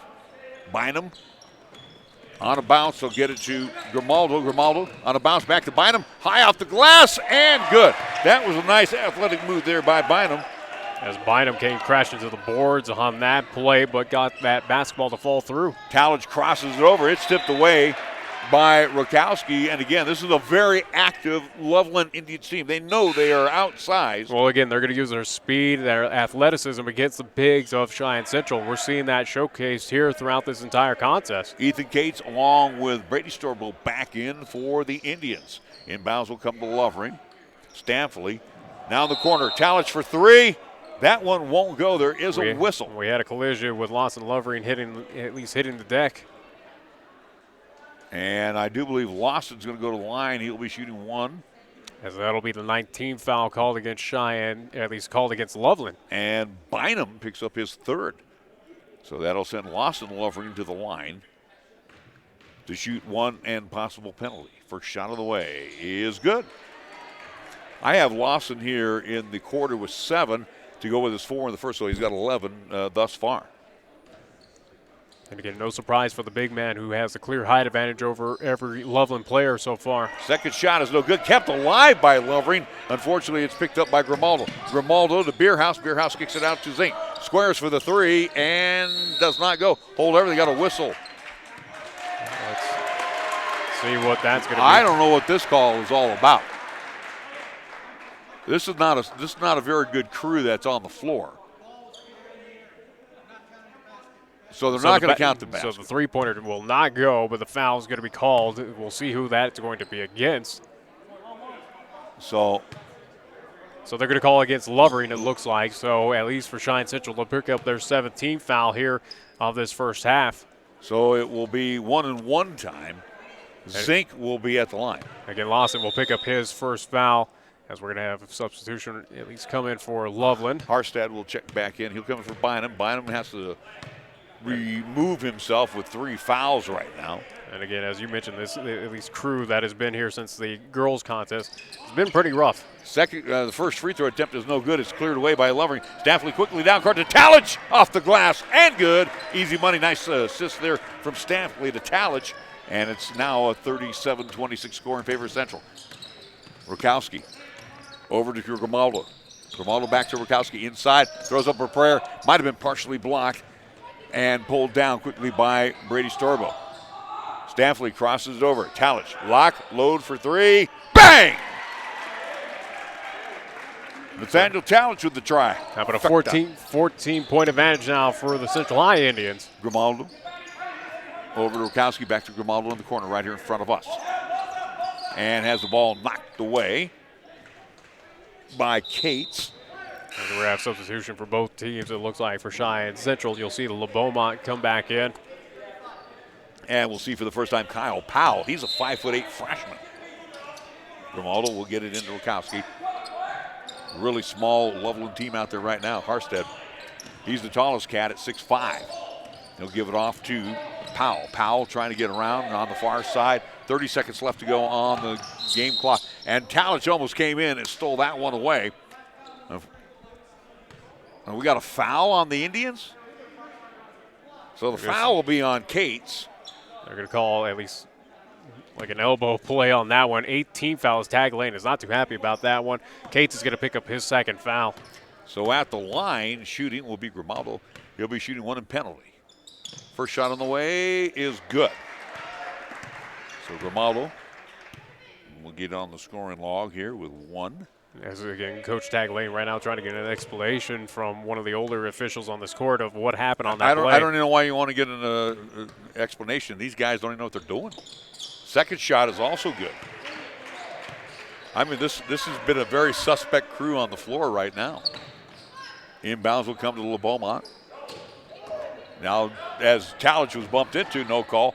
Pump fakes, throws one off the window, and will draw the foul. Nice job there by Nathaniel Talich. Again, the sophomore showing some veteranism on the floor. Well, again, this is not his first rodeo, as he's been a starter for Coach Tag Lane. He's been at least through these battles. 10th foul called against at least Loveland. And Talich will go to line. He'll be shooting a pair. Again, we did not see who that was called against on that first far shot end. is no good. He's 0 for 2. It looks like they're going to call that on Beerhouse for Loveland. He'll pick up his first foul. So for Central, Lobatos will come back in. Cates will step on out. Beerhouse picking up his first personal. Talich at the line, eyes it, fires it, and can't get it to go. Rebound pulled down by Beerhouse.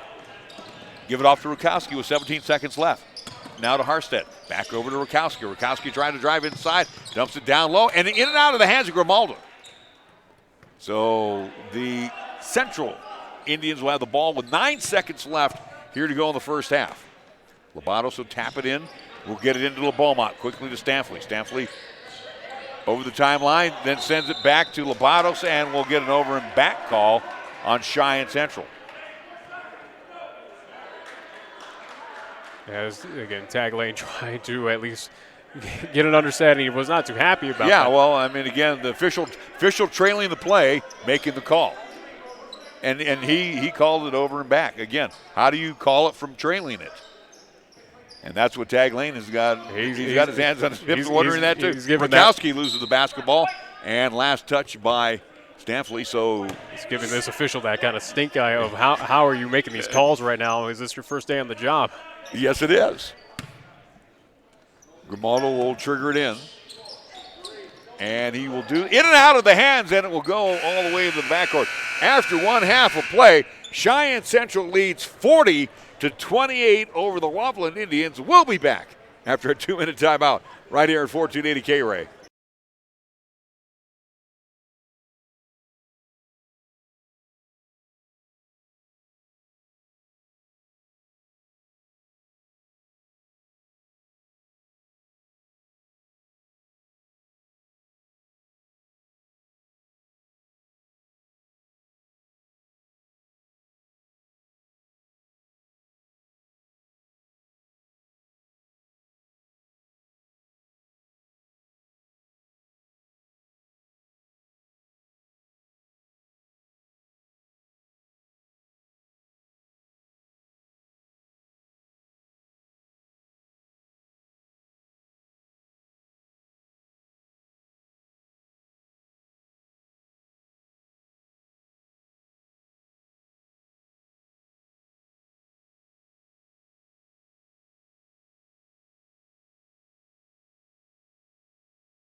Welcome back at halftime. Cheyenne Central holding a 40-28 lead over Loveland. I will give Loveland this. They are a pesky outfit. They're fast. They have been very good on anticipating some of the passes. Well, that's what I was telling you. Again, this is a team that does not have the height advantage, but again, is going to attack you with the speed, with athleticism. And again, they were aggressive on the inside, getting past some of those bigs of Cheyenne Central. So, you know, for Loveland, this is no surprise. You see teams like this, whether it is in JUCO, whether it is in NBA, they get it done against those kind of big teams. So, you know, it is what it is. You go back to that second quarter, though, for both. Again, that second quarter just kind of dragged on. There was no rhythm, no movement. No flow at all, yeah. Due to the fact of how many whistles and, again, questionable calls, as we saw at least as both teams were heading to the locker room. Tag Lane spent quite a bit of time trying to get an explanation from one of the officials who's been making kind of the more questionable calls, you know, of how do you call some of the plays that you have been. There's three guys out on the floor.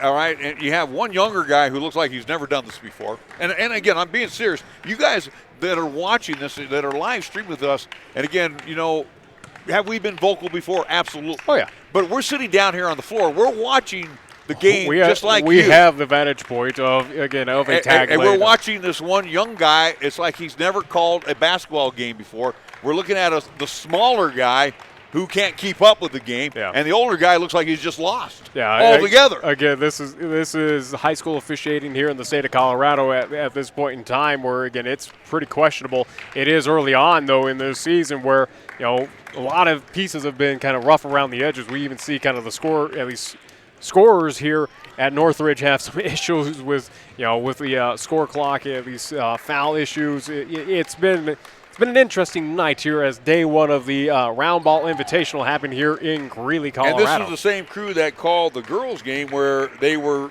not that effective as well in the first game for both teams. And again, I'm not saying, obviously we're a homer crew for Cheyenne Central, but I'm talking both ways around. They're just not a consistent crew. Let's check out the numbers here at the half. For Cheyenne Central, they scored 21 in the first, 19 in quarter number 2. Unofficial tallies that we have for you. We'll just go right down who has scored for Cheyenne Central. We see that Talich has pumped in 9 points for the Indians, 2 for Brock Storbo off the bench, 10 for Brady Storbo. I have Lawson Lovering with 11 points to this point for Cheyenne Central. He's the leading scorer. 5 for Cardinal Bottles and 2 for Randall Thomas LeBeaumont, who came off the bench. So again, Central 21 in the first, 19 in quarter number 2. For the Loveland Indians, they scored 11 in the first quarter, came back with 17 in quarter number 2 at the intermission. Bynum off the bench has a half dozen. 5 points for Tafoya, 5 for Rajkovic, and 5 points for Brady Zink. 2 points for, it looks like, Austin Beerhouse, 2 for Zach Rakowski, and 2 points for, looks like, Garrett Harstead off the bench, and 1 point from the free throw line, Louis Grimaldo. So again, 11 in the first quarter, 17 in quarter number 2 for the Loveland Indians. Central leads at the intermission 40-28, 2-minute timeout. Back with more after this here on 1480 KRAE.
Welcome back to Northridge High School here in Greeley, Colorado, as we're at halftime between Cheyenne Central and Loveland, where Central does the lead at least this contest 40-28. In the earlier contest between Cheyenne Central, the Lady Indians, and Loveland Lady Indians, where Cheyenne Central comes away with a victory, they will move on to at least the winner's bracket, so to speak. At least they will have more action coming up tomorrow, as they'll await the winner of Northridge and Fruita Monument. That game happening after the end of this boys contest happening here at Northridge.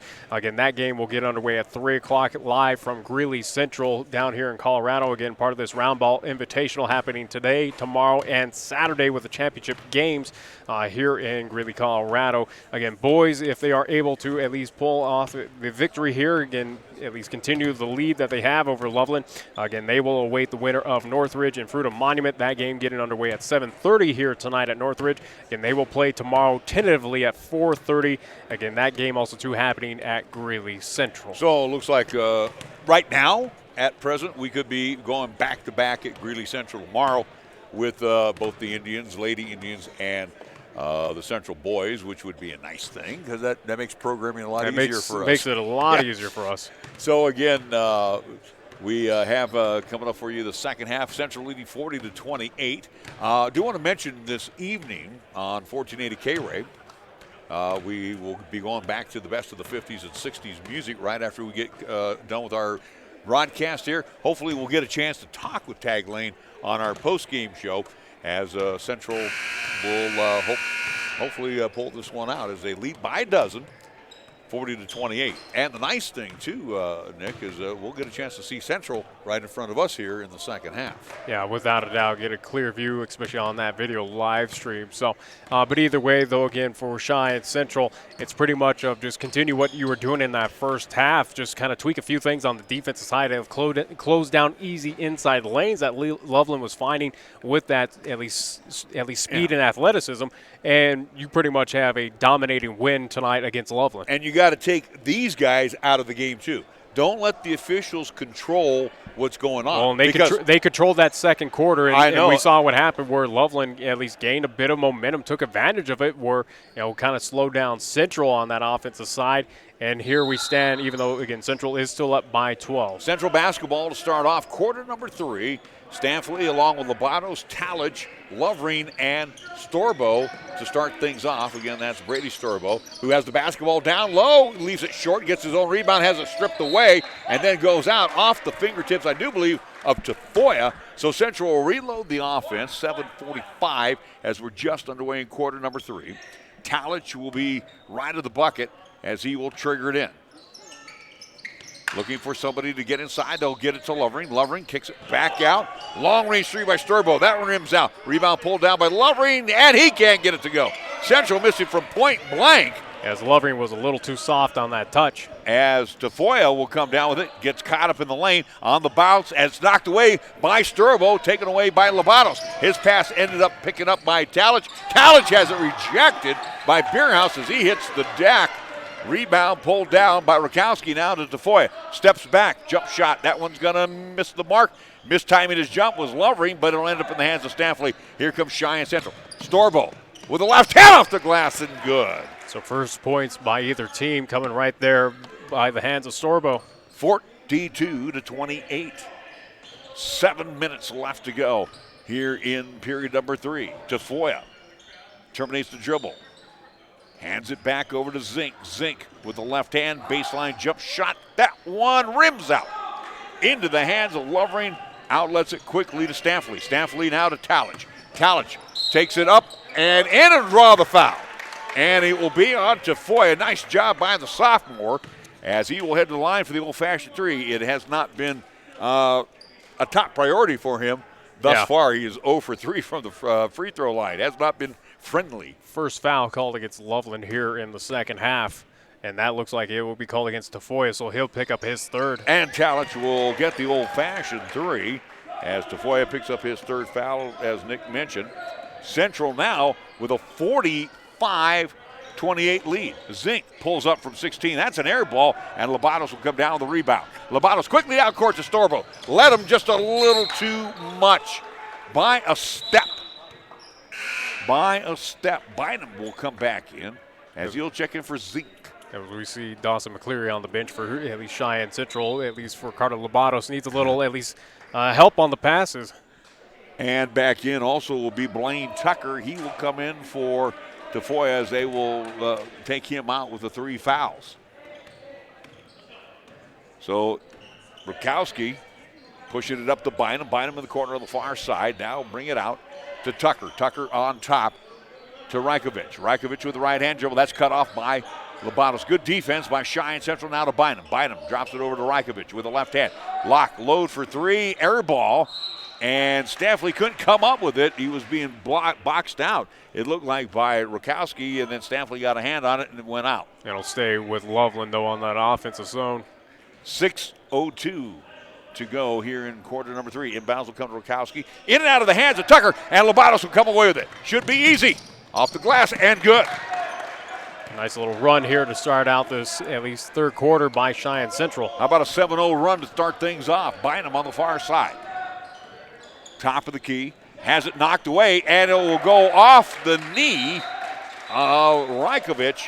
And Loveland needs to talk things over. 5:41 to go, third quarter. Central 47, Loveland 28. Back after this 30-second timeout on 1480 KRAE.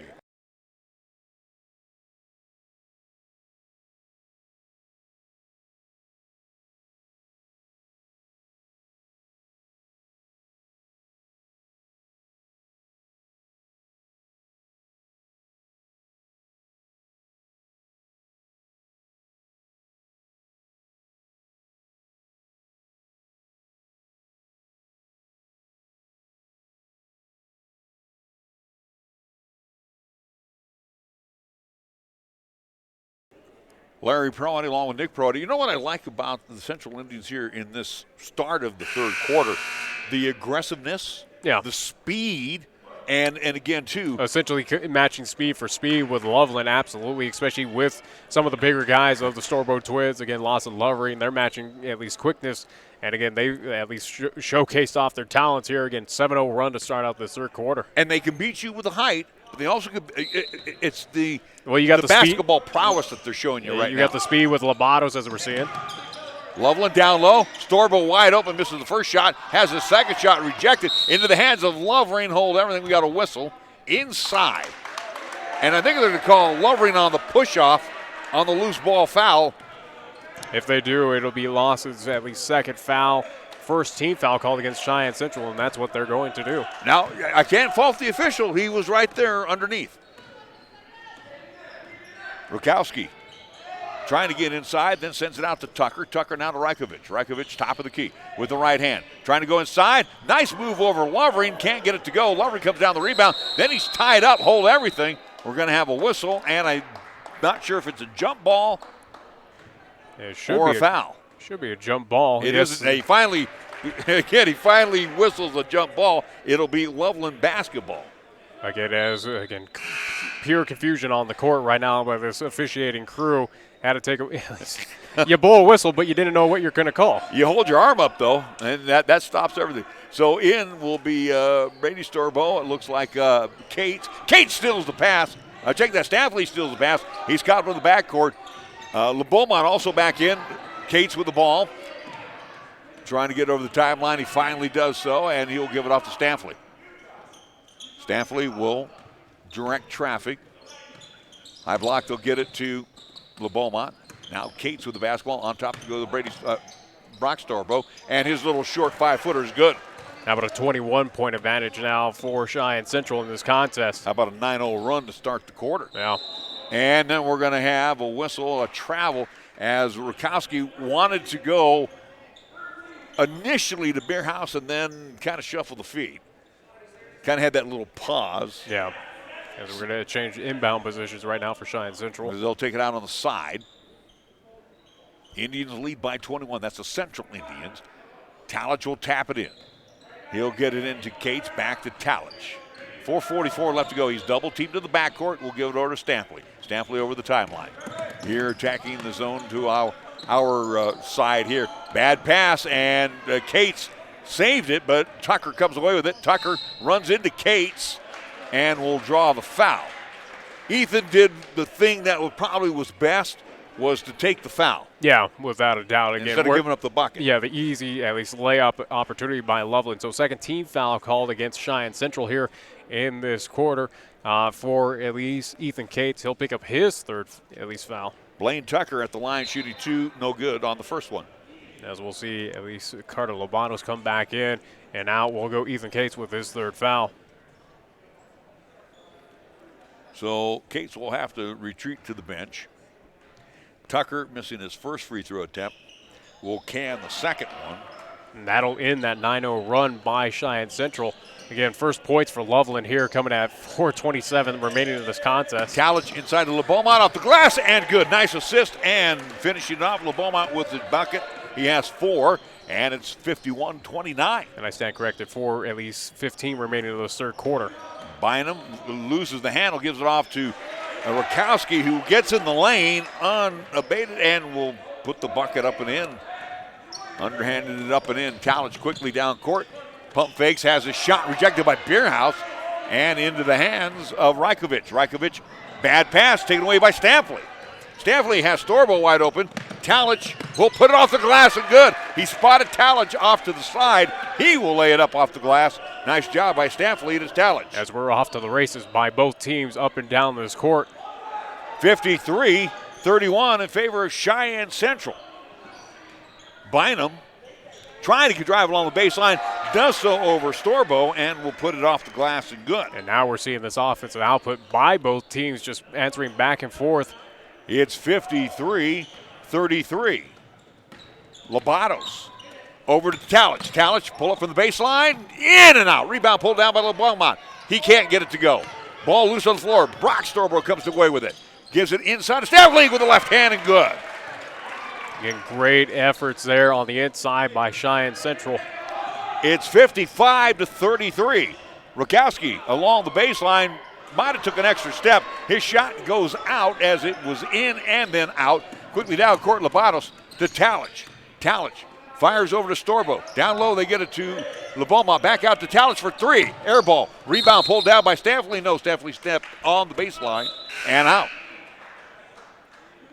Back into the lineup for Loveland will be Josh Samuels. Back in, you'll get at least that much taller with Lawson Lovering and also, too, Brady Storbo for Cheyenne Central now. 55-33 in favor of Cheyenne Central here in quarter number 3. Rakowski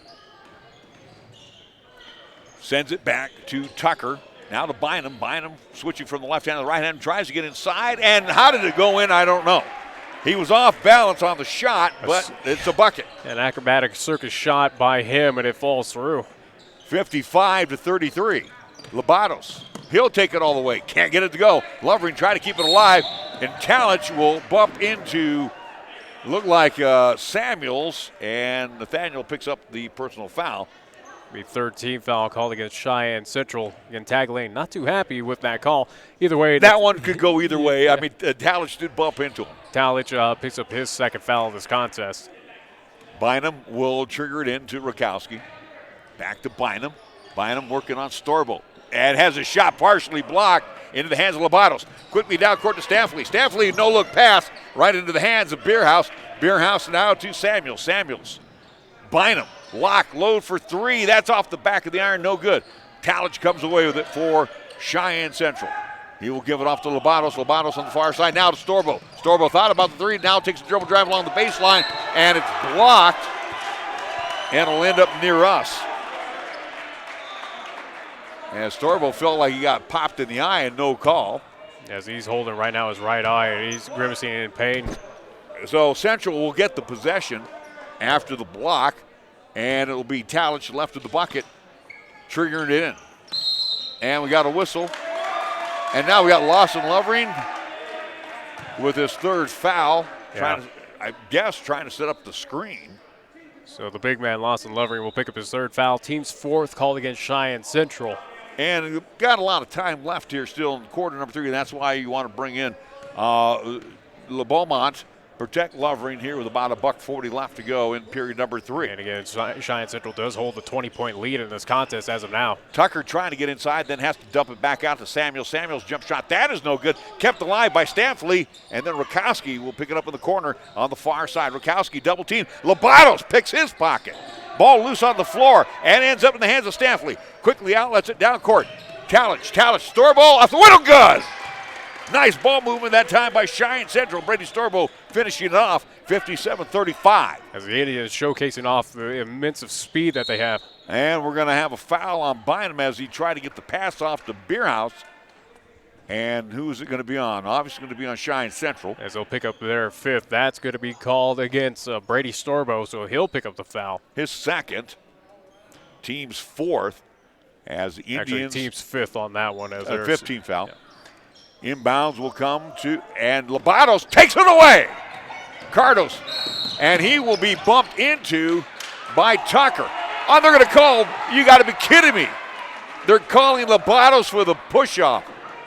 A very questionable call by the official that is trailing. Well, and again, he's the one that's making all the calls this quarter. Oh, my. So Labados is going to pick up his first foul, team 6 for Cheyenne Central off of just, again, another just terrible call. As Tag Lane, all he can do right now is just kind of stand up and just give a look to all these officials. His team's leading by 22, but that's not the point. Tucker has the ball tapped away. Bynum has it knocked away, but ends up in the hands of Tucker. Tucker down low, reverse layup by Rukowski is no good. Central with the basketball to Beaumont, quickly to Stanley. Stanley, no-look pass, and up and in by LeBeaumont. Nice assist again from Stanley to LeBeaumont. He has a half dozen. Central leads by 24. As the bench for Central asking for an and-one opportunity on that one. Thought there was some collision. Bynum into the corner to Samuels. Samuels loses the basketball. Labados comes away with it. Quickly to Talich. Talich! And he will hit the deck hard as he's fouled by Rukowski. Second team foul called against Loveland here. As Rukowski will pick up his first. And Talich will go to the line. He'll be shooting a pair. And again, as Coach Tag Lane trying to talk with one official, trying to figure out what is going on here with these. And Tag is not happy. You could tell he's talking with the one official who has not blown. I think the P is not in his whistle. Yeah.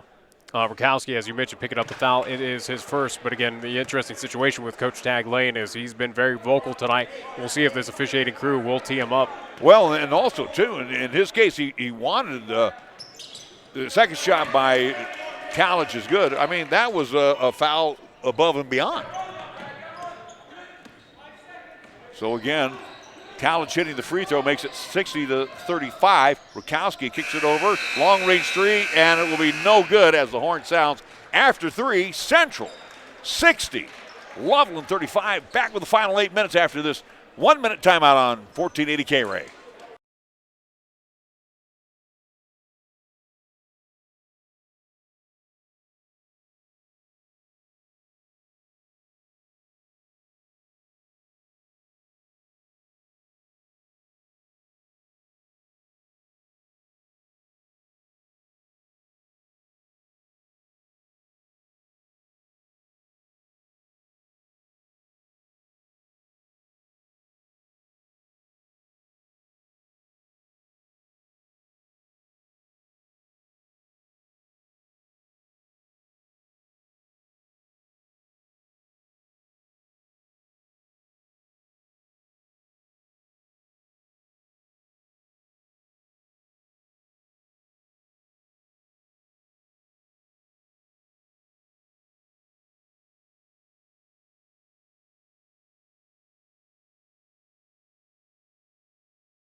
Final 8 minutes on the scoreboard as Cheyenne Central trots back on the floor. LeBeaumont along with Storbo. Now to be Brady Storbo. Thankfully, the final 8 minutes of this contest as we're trying to get desperately out of Northridge again, away from this officiating crew that is just not good. This has been rough. They're not good. This has been rough tonight, but thankfully, at least Cheyenne Central trying to brush off at least what is going on, by the refs. Taking care of business. Central with a 20-10 third quarter run against Loveland. It's Central basketball. Stanley will hand it over to Talich. Talich, the sophomore, gives it off to Labados. Inside they go to Brady Storbo. Good! Well, I'll tell you what, he was posting nice down low and throws up a little short jumper, and it's 62-35. It's that easy for at least Storbo on the inside with at least the height advantage. Powell with the basketball. Kyle Powell's checked in. He gives it off to Zink. Now back over to Powell. Powell trying to get inside. Sends it off to Tafoya. Tafoya. Zink along the baseline. That's cut off by Storbo. Finds Tafoya inside. Throws one up and in. as he's hitting the deck, the ball trickles on in. That was a nice play by Tafoya. I get another circus shot here by at least Loveland getting it to fall through. So Tafoya hitting the bucket as it's 62-37. 7 minutes to go. Labatos drives along the baseline. Throws it off the window and good. Nice speed there by Labatos as he puts it off the window, and Central now leads 64-37. Tafoya bumped into, gives it off to Powell. Powell to Grimaldo, who's checked in. Zink, lock and load for three, well off the mark. Labatos comes down the rebound.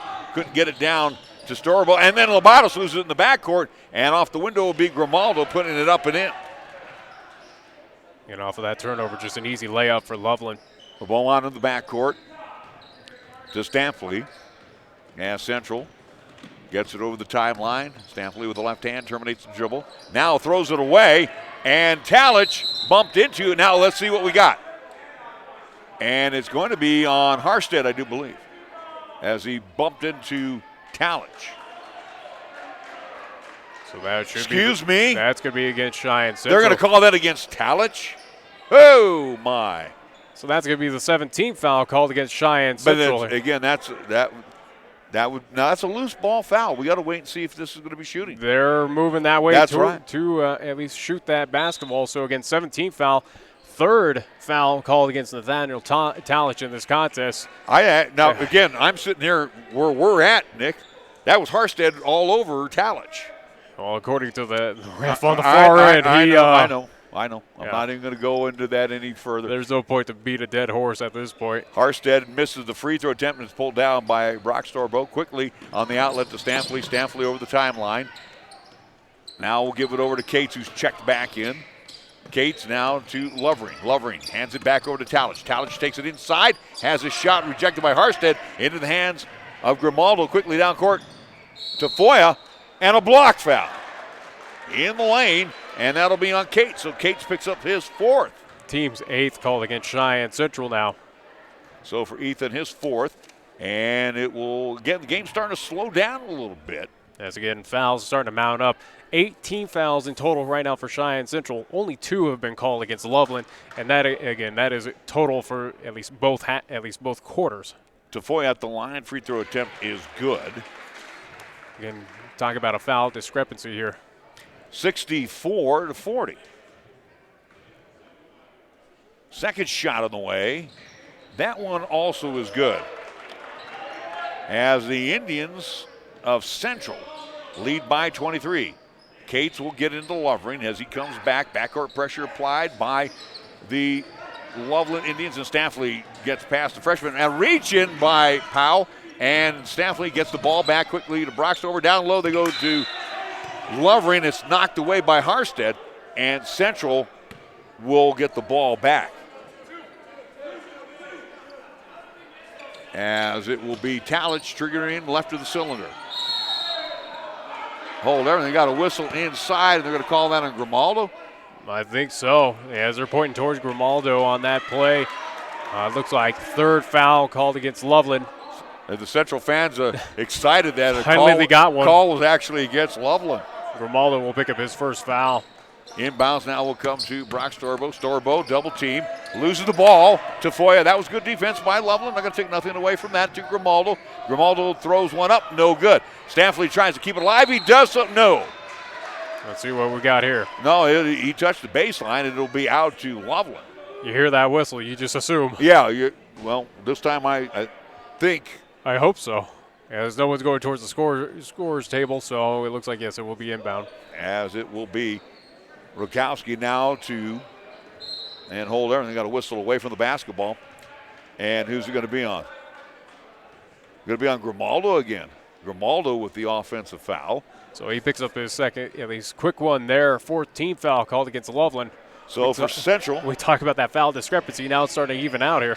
64-41. As Stampley will give it off to Brock Storbo, who takes it in, throws one off the right hand, no good. Slammed home by Lovering on the miss. Lawson makes it 66-41. As he's had 2 big dunks here in this contest. Tafoya with the left hand. Hold everything inside as Lovering hits the deck. And who's this foul going to be on? Again, we got a lot of fans upset about what's going on here. The foul will be on Harstead. On Harstead, he'll pick up that foul. Team's 5th now against Loveland as they've had 3 straight in a matter of about a minute. Temper starting to flare a little bit. And again. And this is going to get Chippy out there on that floor again with Harstead, his 2nd foul. Right. And again, you know, the way these guys have been calling it, they have the officiating crew brings us upon themselves the way they've been calling this game. And again, fans now starting to get at least a little upset. We're hearing at least the boos or at least the moans and groans by that Loveland and faithful. now they got to convene together and figure out what the heck is going on. Again, if I was the Colorado at least Activities Association, I would not at least allow this crew back on a basketball court. Well, and here's the sad part: we've got the 3 out there. We got the smallest guy calling most of the fouls. We have the guy that looks like he's never called a game before trying to match up with the fouls. Then we have the older gentleman who hasn't called anything. He's just been out there. He's getting paid. He's just taking up air. That's what he's doing. He's getting paid. So hopefully we'll play basketball finally here. I think we're going to get back to live action. Cates in the backcourt to Stampfley as Cheyenne Central leads by 25. Stampfley over the timeline. Dumps it over to Cates. Cates down to Lovering. Lovering on the angle on the near side. Give it off to Talich. Talich hold everything. Got a whistle down below. And Asking you shall receive. The older guy finally calls one. He finally made a call. Holy cow. Unbelievable. Let's see who he gets the 16 foul call against Loveland. At least it's looking like, not sure who that was going to be called against. Inside, Lovering misses the slam on the lob from Storbo. Powell will come away with it. Powell with the left-hand dribble. We didn't get the foul, and he tries to drive it on Lovering, hits the deck, drops it off to Rajkovic. Rajkovic now to Rakowski. Rakowski to Tafoya. Tafoya inside and hold everything. We got a whistle away, and he'll travel with the basketball. Foul called against Harstead for Loveland. He'll pick up his 3rd. Score is incorrect here at least Northridge. They counted that slam. It should be 66-41. So 66-41. That's where we stand. Thank you, Nick. So we make sure we don't mess up as they are 2 points off. Talich down low to Lovering. This one is up and in on the assist from Talich to Lovering as Central now leads 68-41. Tafoya, he'll stop pop from 15. That won't go, and Lovering clears the board. Lawson pushing down court quickly to Talich. Talich sends it back to Storbo. Double pumps, can't get it to go. Rebound pulled down by Storbo. Gets inside to Lovering. Lovering is being held, and it will be either on Tafoya or let's see who it is. It will be on Tafoya. Yeah, Tafoya will pick up that foul. It'll be team 7th called against Loveland. I do believe for Tafoya. That should be his 4th. And that will bring back in Beerhouse. It will send Lovering to the line. It's bonus time for Cheyenne Central. Lawson is 3 of 4 from the free throw line. First shot of the way is good. As it's 69-41, not 71-41 that they have here at Northridge. So again, we deduct 2 points off of it. Well, they counted the slam, but the slam did not clearly go in. Right. Second shot, and the 7-footer can't get it to go, but Brock Storbo comes to rebound. Had it knocked away, gets it back. Quickly in the hands of Cates for 3. That one won't go. Lovering comes down the rebound and will draw the foul inside on Beerhouse. That'll be 18 foul called against Loveland. And again, if it is against Beerhouse, which it will be, and I do believe for Beerhouse that'll be his 2nd. As he was getting a little chippy with Lovering. Well, again, emotions are high right now due to the fact that this officiating crew has let this thing get out of control by their own doing. Yeah. Shot is good by Lovering as Central now has 70 on the books. 70-41 with 3:48 to go. Second shot also is good for the 7-footer. So how about a 30-point advantage for Cheyenne Central in this contest? Powell, again, Kyle Powell, the freshman, will give it off to Harstead. He's another freshman. He takes it inside. As he's falling backwards, he can't get it to go. Quickly down court, and Talich is fouled from behind. Bucket is good, and he will be fouled by Rajkovic. Again, we're getting close to the intentional foul portion of the program here, gang. Yeah, 19 foul called against Loveland. You can count the basket. So Talich will be at the line for the old-fashioned three. Game slipping away from these officials. Shot is good. It's slipping away from the scoreboard, at least scores table as well, too. Preston Milne will check in. He is a 6-footer, a senior. He'll come in for Rajkovic, 74-41. That is our score right now. Powell on the far side. On a bounce on outside, they'll keep it to Beerhouse. Beerhouse now to Harstead. Harstead to Powell. Powell, the freshman. Gets it in the corner to another freshman. Harstead. Harstead can't find anybody, then hands it over to Rajkovic. Check that Rukowski. Rukowski loses his balance and the basketball. 3 minutes to go on the Pepsi scoreboard. Rukowski over to Powell. Powell has it tipped away, and the reach in by Stampley. As that'll be the 19th foul called against Cheyenne Central again, as this game is clearly out of hand, but it is grinding to a halt here. At the line will be Kyle Powell. Stampley will pick up his second foul, but he will exit out of this contest, or at least to sit on the bench. Along with Lovering and Brady Storbo, so. And do want to go back to at least that foul call against Rajkovic. He does pick up his second foul in this contest. Shot is no good by Powell. And the Central Indians with the basketball. Labatos, who's checked back in, will give it off to Brock Storbo. Cates, top of the key. As the ball kicked by Rukowski, Central will have the ball back with 2:41 left to go. 74-41. Nick, they still haven't corrected that board yet. They still haven't, and I don't think they will. But again, they're 2 points ahead. Talich gives it off to Labatos, right in front of us. Now they'll go back to Cates. Brock Storbo gets the screen from LeBeaumont. Back out to Talich. Talich on the angle on the far side. Top of the key. Cates for three off the front of the iron. No good. Ball picked up by Cates. Cates kicks it over the corner of LeBeaumont. Back over to Cates. Down low is Talich. He's open, and he will put it up with the left hand and good. So Talich having a big second half for Cheyenne Central. On the far side is Powell. Gets it over to Milne. Milne, who's making his first appearance, and will drop it into Beerhouse. Beerhouse's pass is tipped by LeBeaumont. Ends up in the hands of Labatos, and LeBeaumont double pumps, and he will draw the foul on Beerhouse. And the bucket is good. Yeah, count the basket, and it falls through. 10th team foul called against Loveland here in the second half. As you mentioned, with at least looks like that's going to be called against.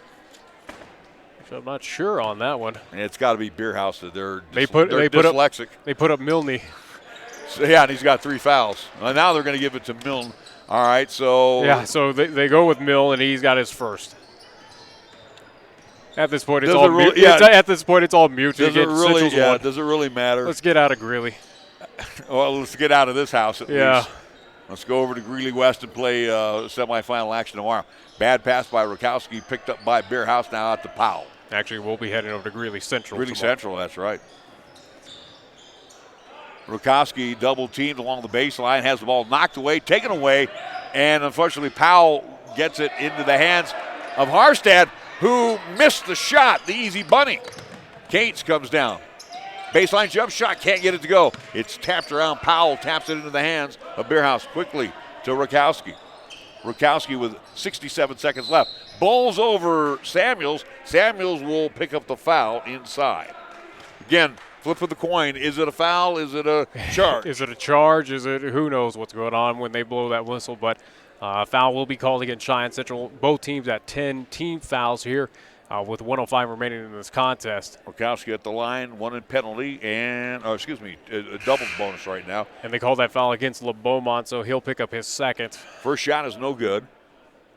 And again, that scoreboard that you see there on the visual side is incorrect. Again, Cheyenne Central has 79 points.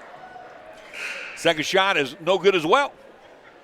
As Rukowski will come on out, and Cam Willett, 6-foot senior, will step in for the final 65 seconds as Labatos gets it over the timeline.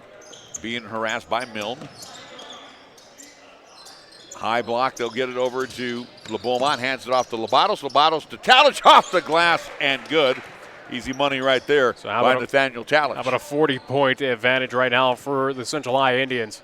81 to 41. Milne on top, they'll get it to Willett. Willett has his pass blocked and taken away by Talich. Talich with 30 seconds left, down low, and foul from behind. Harstead over the back of LeBeaumont. LeBeaumont will be at the line shooting 2 times as it's double bonus time for Cheyenne Central. 28 seconds left to go. Again, it's 81-41. So we Scores table's been a little off here this evening. Everyone's been a little off here, at least at Northridge High School. It's been one of those nights.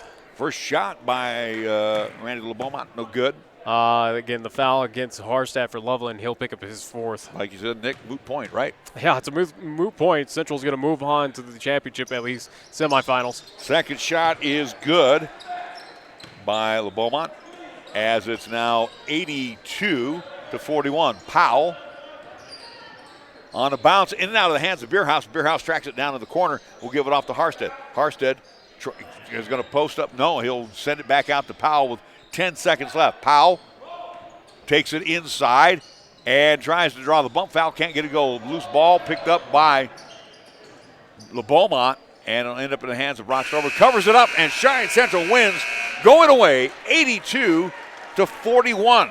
82 the final score, 41 over the Loveland Indians, as the Central Indians will move on now to the semifinal round of this tournament, the Round Ball Invitational.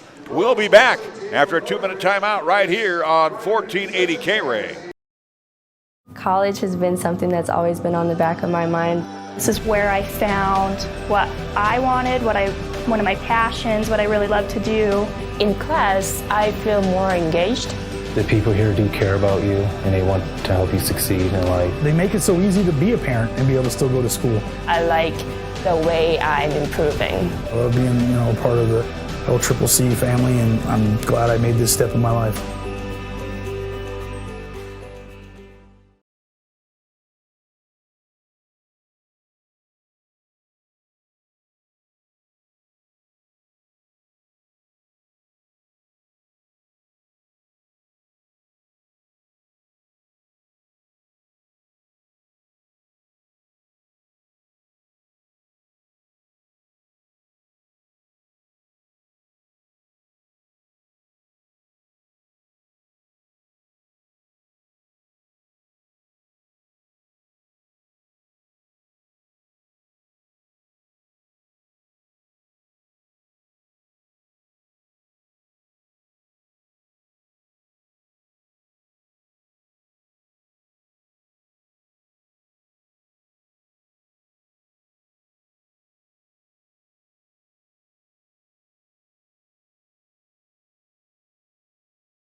Post-game show on 1480 KRAE, 101.1 FM, 1480KRAE.com, and live streaming Periscope via Twitter, and again 1480 KRAE on YouTube. And again, you saw it, we saw it, and of course Cheyenne Central wins going away by the count of 82-41. They have 84-41 on the board, but we kept up, Coach. We were actually into the ball game more than everybody else. I appreciate it. You guys always are. But let's talk about your Central Indians again. To Loveland's credit, they were a feisty group. They tried to do the intimidation factor? Doesn't work with your team. No, I mean, that's the kind of game we need to play, and a team that really wants to come at us and play downhill, be physical, and grab and hold and push and do some of those things that they need to do to compete against our size. And, I thought our guys really held up pretty well in the second half. I was really pleased with how many times we went inside with our guards and finished strong off 2 feet, something that we've really been working on. And the first half, I thought we were a little bit too soft, too many floaters, too many 1-foot takeoffs in the first half. But in the second half, we got in there, shot fake off 2 feet, went up strong, got to the line a bunch, and finished a lot better. Your team is 4-0, which, again, it's preseason, and, we're more concerned about, the state tournament when we get to Casper. Things that you're looking for here in the preseason. Obviously, you went 3-0 in your first tournament. You're 1-0 here. We got another one going on tap tomorrow. What are you looking for out of your team during this time? Most importantly, what I told the guys at the end of the first half is, let's try to play great as a team. We look like we're trying to have a lot of great individual efforts, but that doesn't really count for anything. Let's play great as a team and take what the defense gives you, take what they're giving you. If they're going to come out and pressure certain guys and other guys are going to be left free, they got to attack. And I thought in the second half we made plays that we're looking to make, and we got Lawson a little bit more involved. A couple keys for us is we really got to cut down our turnovers, and I thought we did a better job of taking care of the ball against a lot of pressure. One thing that we've done a great job of is really owning the boards on both ends. And I thought, Randy came in off the bench, LeBeaumont, and he got in there and got some offensive and defensive rebounds, and he also changed some shots there. And, we're getting those contributions from guys off the bench and our starters, and that's what you want. We've got 8 guys right now, and we need them all to play great. Well, and it's interesting, too, because you just go right up the ladder. Sophomore, junior, and a senior, and I'm talking about Talich, Labados, as well as Staffley. All 3 of these young men, boy, I'll tell you what, when the ball's in their hands, you have nothing to worry about, Coach. That's very true, and Carter's got to do a little bit better job of just playing with some confidence with the ball in his hand. He does a great job, but, those other 2 guys are phenomenal, and so sometimes he's willing to let them do it, and we want all those guards to step up and control the ball when they have the opportunities. You couldn't ask for a better point guard senior leader than Ryan Stanfley, and he does a great job with the ball in his hands the whole game. And then you've got a guy like Talich that is a strong guard with a lot of ball handling ability and finishing ability. So I'm excited to have him and what he's doing. So we take a look at where you move on to. So you move on to the semifinal round. Your 2 possible opponents here, the host Northridge today or Fruita Monument. And again, Coach, even when you were on staff with Kevin McLeod back in the day, we always would come down here to Greeley, Colorado. Yeah. And it seems like with the Colorado tournament, it kind of toughens you up a little bit. A couple more customers out of this Colorado division. They're going to be chipping away at you again tomorrow. No question. They play all out and aggressive and play very physical. I saw that Fruita picked up a big win against Cherry Creek before they had gotten some of their guys back from the state championship football team that they had. But Cherry Creek has one of the best teams in the state, and they've notched a W against Cherry Creek this year. And so Fruita's there. You got the hometown Northridge team, and they're going to have a battle here in this gym, and we'll take on whoever shows up. But I'm sure it'll be a great game. It'll be exactly what we need at this point in the year. Thanks so much. See you tomorrow afternoon. Cheyenne Central, again, on the winning side here. Final score 82-41 as we're going to get ready to wrap things up, Nick. And again, you can catch all – I can give you some stats here. Let's do this real quick. We'll take a quick 60-second timeout. We'll add up some numbers, and we'll be right back after this here on 1480 KRAE. If you're looking for fun and style, then the new 2019 Kia Optima has what you need. And here at Kia of Cheyenne, we can help you own one. I'm AJ Miller, and the 2019 Kia Optima will reward your daily drive with comfort, performance, and advanced engineering. Kia Optima technology, your phone allows access to remote lock or unlock, climate control, 24-hour roadside assistance, and much more. Come in, call 775-0123, or go to KiaofCheyenne.com. We'll make it easy.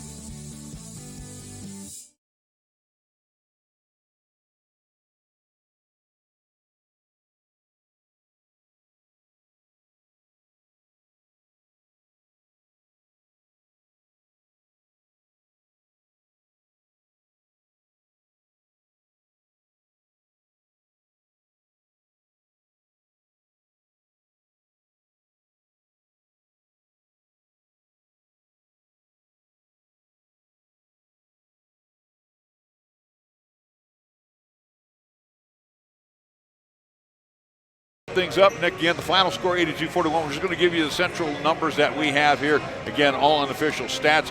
We can tell you that Central scored 21 in the first, 19 in the second, 20 in quarter number 3, and had 22 in quarter number 4 for their 82 points. Yeah, which again, 82 is the correct score. Again, we'll see if they do put up that 84, but again, they counted a missed time dunk by Lawson Lovering that did not count, but they did add it here. But again, that 82 points is the correct point total for the Central High Indians tonight. Speaking of 22, Nathaniel Talich leading the way for Cheyenne Central, the sophomore with 22 points. Pair of 18s for Brady Storbo and Lawson Lovering. 9 points for Carter Labados, 9 points off the bench for Randy LeBeaumont, 4 points for Brock Storbo, and 2 points for Ryan Stampley, and that wraps up the scoring for Cheyenne Central. 82 points as they win going away over Loveland, 82-41. And for Loveland, as a matter of fact, they were 3-1 heading to the contest. They dropped to 3-2. Central improves to a perfect 4-0. Yeah, all right. Without a doubt. And again, size up for tomorrow's action. Again, on the boys' side of things, Central will be moving on to that winner's bracket. Again, they await the winner of Northridge and Fruita Monument. That game happening after the girls' contest here at Northridge. Again, we will start our day over at Greeley Central, 3 o'clock. At least basically the same setup of what we had today, but will happen tomorrow over at Greeley Central. Again, Central girls up first at 3 o'clock. Boys action at 4:30 coming, at least again, as it will be the semifinals of this round ball invitational happening this weekend down here in Greeley, Colorado. All right, thank you again to all our fine sponsors. Let's roll it real quick here. We're going to get everybody included. Arrow Moving and Storage, B&B Appliance and TV, Baskin Robbins, the LCCC Flight Crew, Bread Basket Bakery, Burns Insurance Company, Capital Lumber Company, Charles Schwab, Shine Auto Repair and Service, Chick-fil-A, Fat Boys Tire and Auto, First Education Federal Credit Union, Foot of the Rockies, Halliday Motors, High West Energy, Joed Produce, Kia of Cheyenne, Laramie County Community College, Cheyenne Regional Medical Center, the Injury Prevention Program, Kuzma Success Realty, and First Tier Bank. Again, we'll be on the air about 2:40 tomorrow afternoon. Tap time 3 p.m. for the girls' action.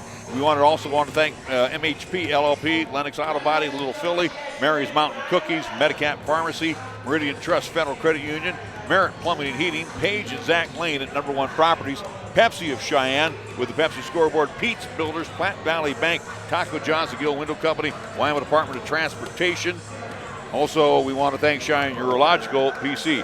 Earlier today, the Lady Indians of Cheyenne Central win 55-26. The nightcap, Central guys, well, they blew out the Loveland Indians. Final score 82-41. Thank yous along the way. Thank you to our engineer back at the house. We want to thank Trowa Elbert-Armstrong for another great job. My partner who did everything as far as all of the live streaming is concerned and making sure we had the right score on the board all throughout the contest. My son, Nick Proietti. And we're going to wrap things up here from Northridge High School for Nick Proietti and Trowa Elbert-Armstrong. I'm Larry Proietti. And we remind you, coming up, we will have our Golden Age of Radio Theater from 8 until 10. It will be Space Patrol from 8 until 9. 9 until 10, it will be our Suspense Theater. So again, do join us for those programs coming up here in a little bit. So for all of our crew, I'm Larry Proietti signing off from Northridge High School in Greeley, Colorado. And we now return to regular programming on 1480.